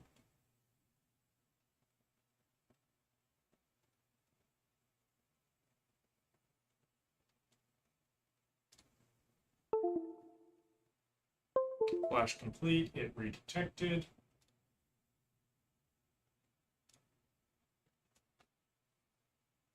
Oh, interesting. Why is the Windows key? Okay, yeah, it works. It was showing yellow. Still doesn't detect menu being pressed. That is strange. I don't want to press those because those will just get stuck down. I could press that one. There's no key in that slot because that's for weird keyboards. I can go ahead and press these, I suppose, and just lift them back.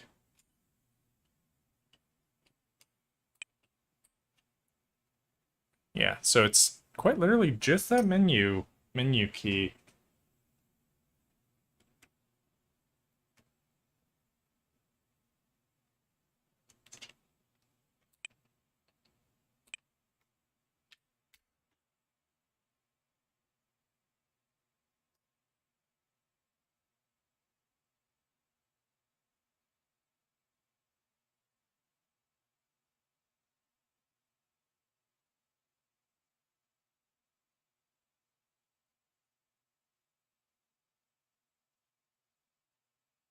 Is that normal? If the top pin ends up being recessed a Put little stall more. on in the background. I'm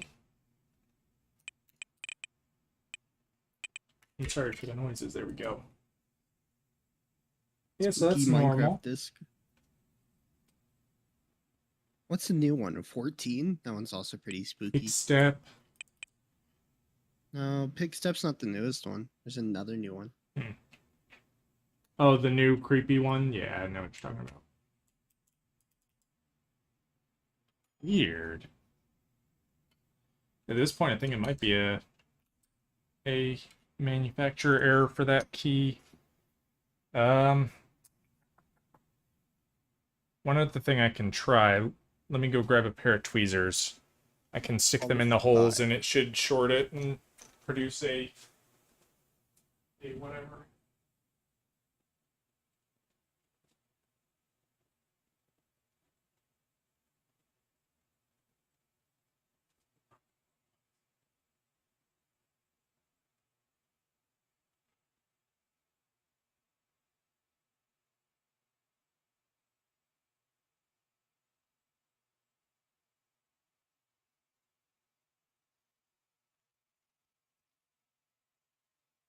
There we go. So we'll pull that keycap.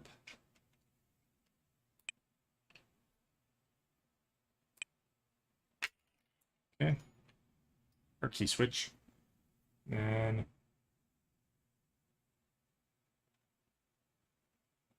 see if that.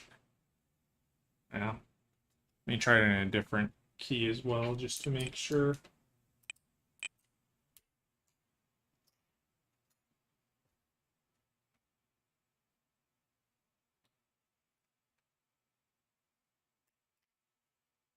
And I guess the thing isn't quite thin enough. The tweezers aren't quite thin enough to fit in there. At least the smaller of the two. Entrances. Mm-mm. Side. What the fuck? Did I miss one?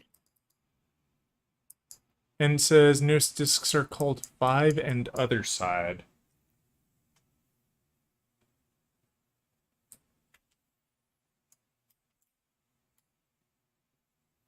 I suppose the other thing I could do is pull out the other keyboard, plug it in with just a excuse me, a key switch in that hole and see if that's maybe a driver error or something else.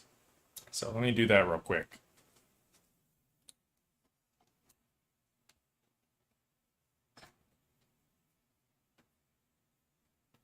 Wait, the other side is actually Pog? What'd you say? This disc. It's Pog. Other side. Hmm.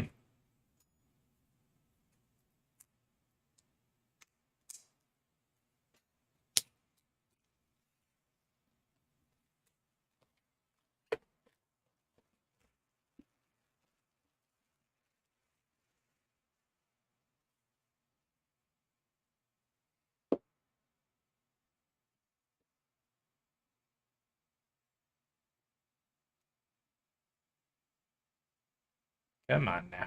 Slide open.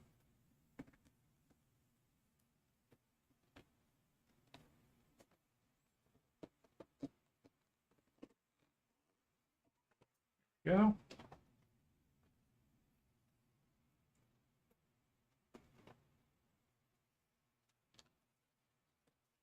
Just get out the keyboard itself. This will also give me an opportunity. I'll throw on a shift key as well, just to see if it's also got the same weird manufacturing thing, or if it's just in something or in the way I installed the stabilizers back.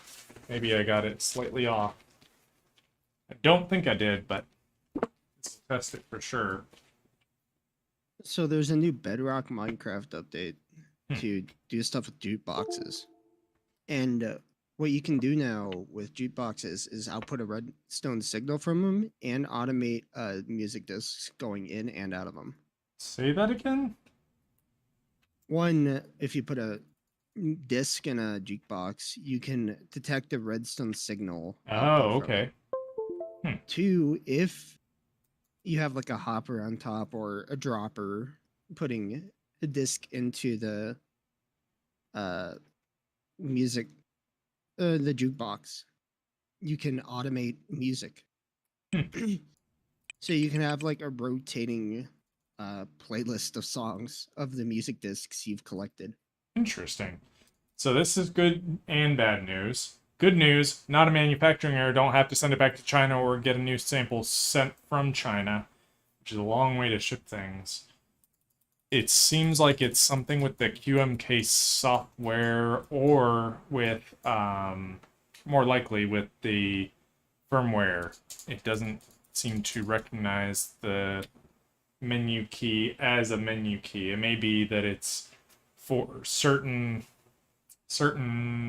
what's it called? Certain Keyboards? no Or like computers? no for certain like tasks with the keyboard. Like I mentioned with the pause button, it seems to cycle through the RGB modes currently instead of functioning as an actual pause break button, which to be fair doesn't really work on 99% of computers because they don't pause or do breaks. But anyway, it may be that it's a similar thing where it's set up for like keyboard functions, but not to recognize an actual. Oh, but it should still determine a key's been pressed. But either way, it's not unique to that keyboard, so it doesn't seem like it's a manufacturing defect. Or if it was, it's in a large batch, which I highly doubt. So let me get that back in there. Get the box closed back, and then I will check out the user guide. That'll maybe, hopefully, eliminate that. What's going on with that? I know for certain like laptops and stuff, the menu key works as a shortcut for the function key. Yeah, it could be similar, but the function key at least detects in the software. Well, hold on. Yeah, no, it's its own key. It actually works as a window key. Okay. Windows. So let's see. Check the thing here. So we're on the Windows thing. The VIA key mapping remapping software. Visit can I use VIA to download the latest VIA software? If it can't recognize your keyboard, reach out to support. I've already gotten the page for that, fortunately. Layers. So there are 4 layers of key settings on the keyboard. Layer 0 and 1 are for the Mac, 2 and 3 for the Windows. If your system is toggled to Mac, then the layer 0 is activated. If your system is toggled to Windows, then layer 2. Remember that if you are using it in Windows mode, please change to layer 2 instead of the top layer. Okay, it just basically means set it to Windows. So yes, function plus Q can change the, well, it says function, but it's actually showing the key that is the menu key, plus Q to change lighting modes. It does do that. So it actually detects my key press there. It's just, I guess, Windows, it's not mapped to be a Windows key one. Yeah, you do that and have a good night. Later in. Function tab to turn the backlight off entirely. Sir can. Adjust the brightness with W The hell, where'd your and stream S. go? I just added up. Ah, that has quite a few levels of brightness to it.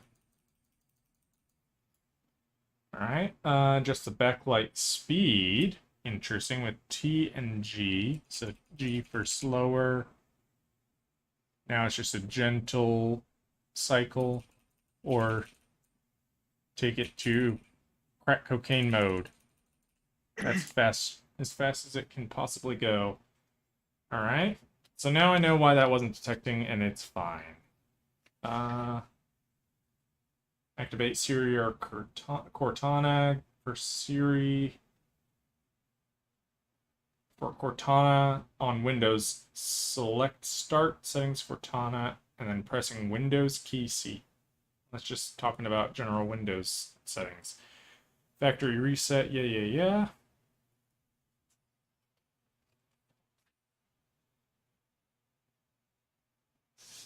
Okay.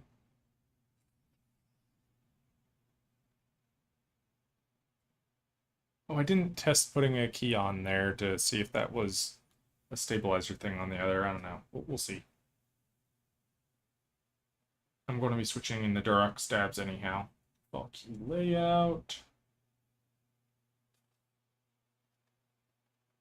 Weird. I've never seen that. So essentially just functions as RGB. Oh, okay, I see. That's what the function key does, the modifier key.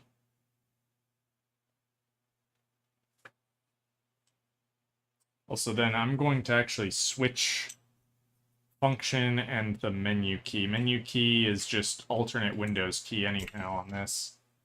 I may be able to remap that, but this should be function. There. Okay. So, let's check VIA out now, hopefully.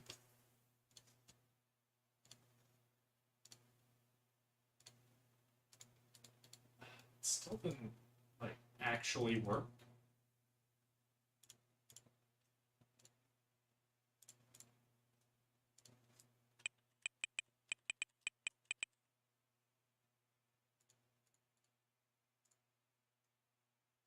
Yeah, like it doesn't render the window. That is weird. Can I turn off hardware acceleration? Will that help?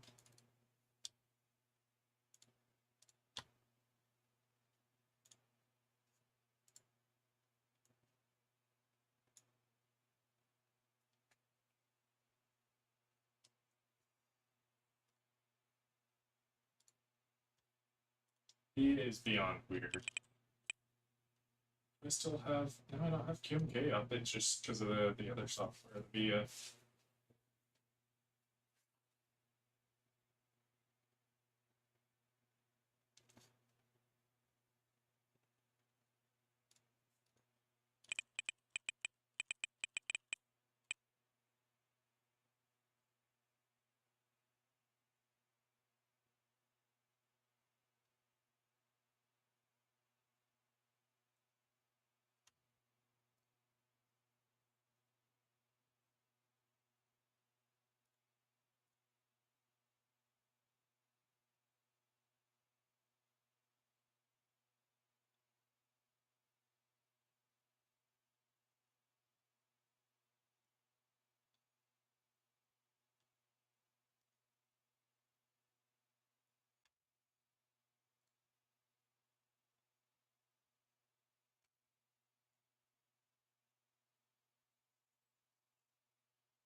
Launched it up.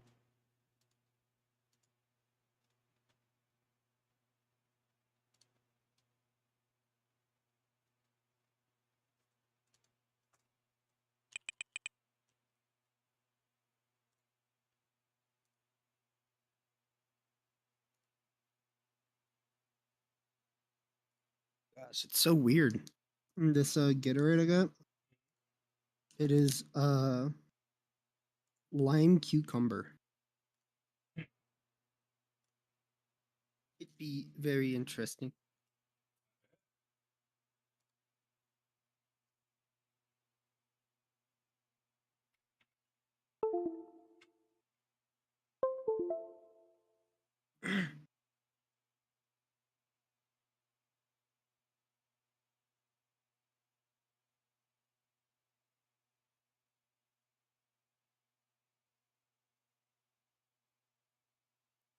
Turn it off of crack cocaine mode.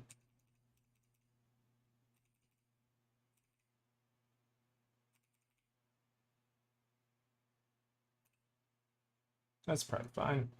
And then it was W. No, that's brightness. Q is how you change modes. Sure, chevron to the right. No, you know what? Not chevron to the right. I want wipe to the right.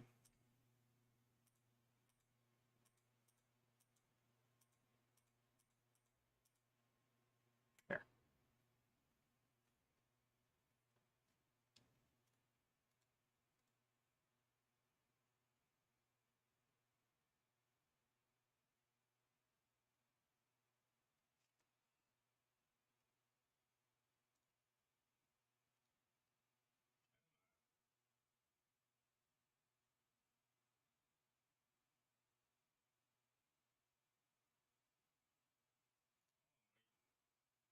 Just detect.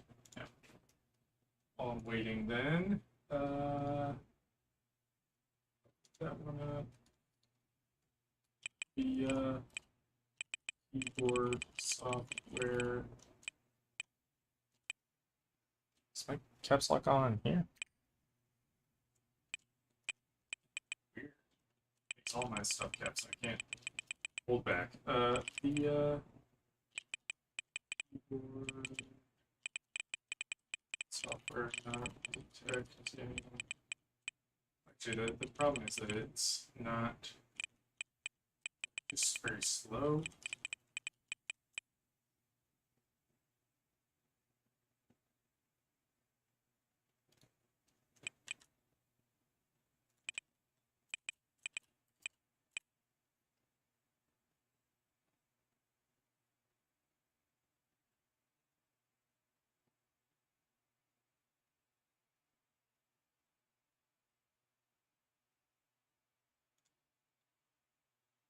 You know, let me try this. It may be that it's having issues because of the keyboard.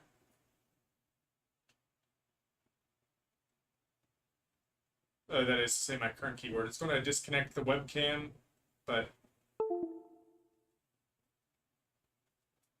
it instantly seems to switch over at least to having already. Yeah, I think that was it.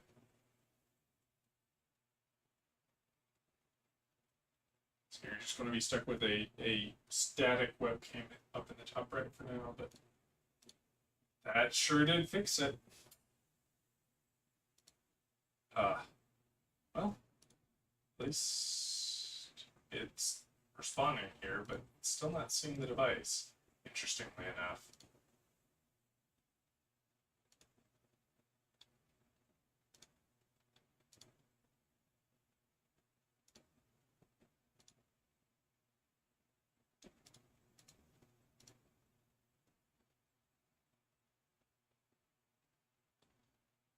Let's unplug, replug this.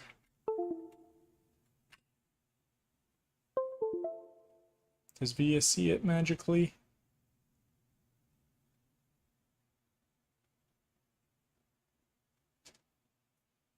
Doesn't seem to be. That is curious.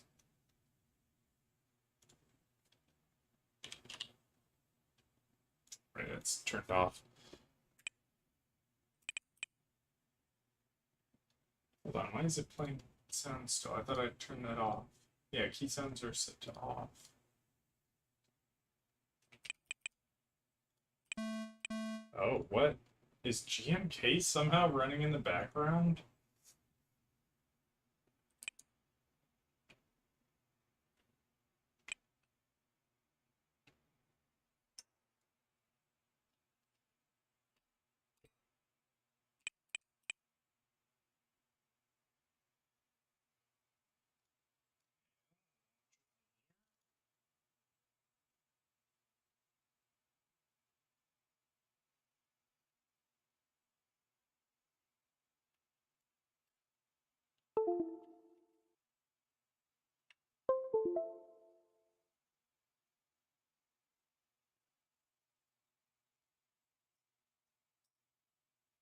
Are flashing it for the fourth or fifth time?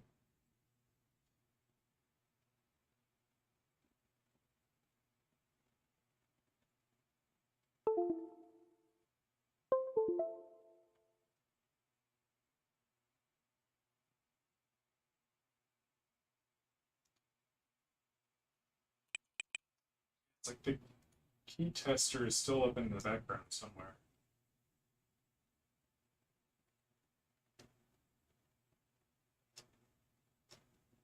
GMK key.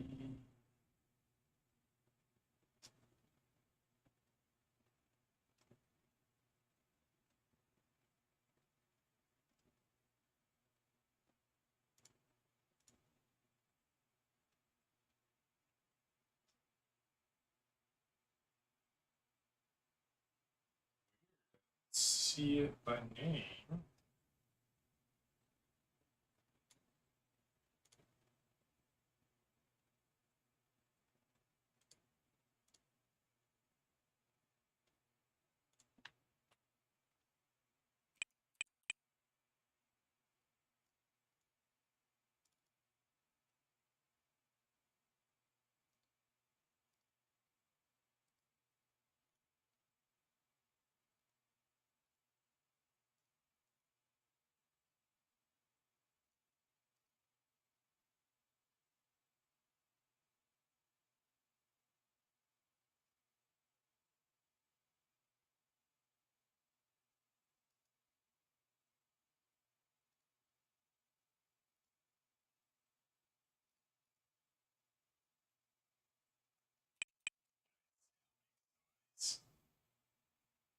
I'll tell you what, I'm going to end the stream here and I will do some troubleshooting off camera.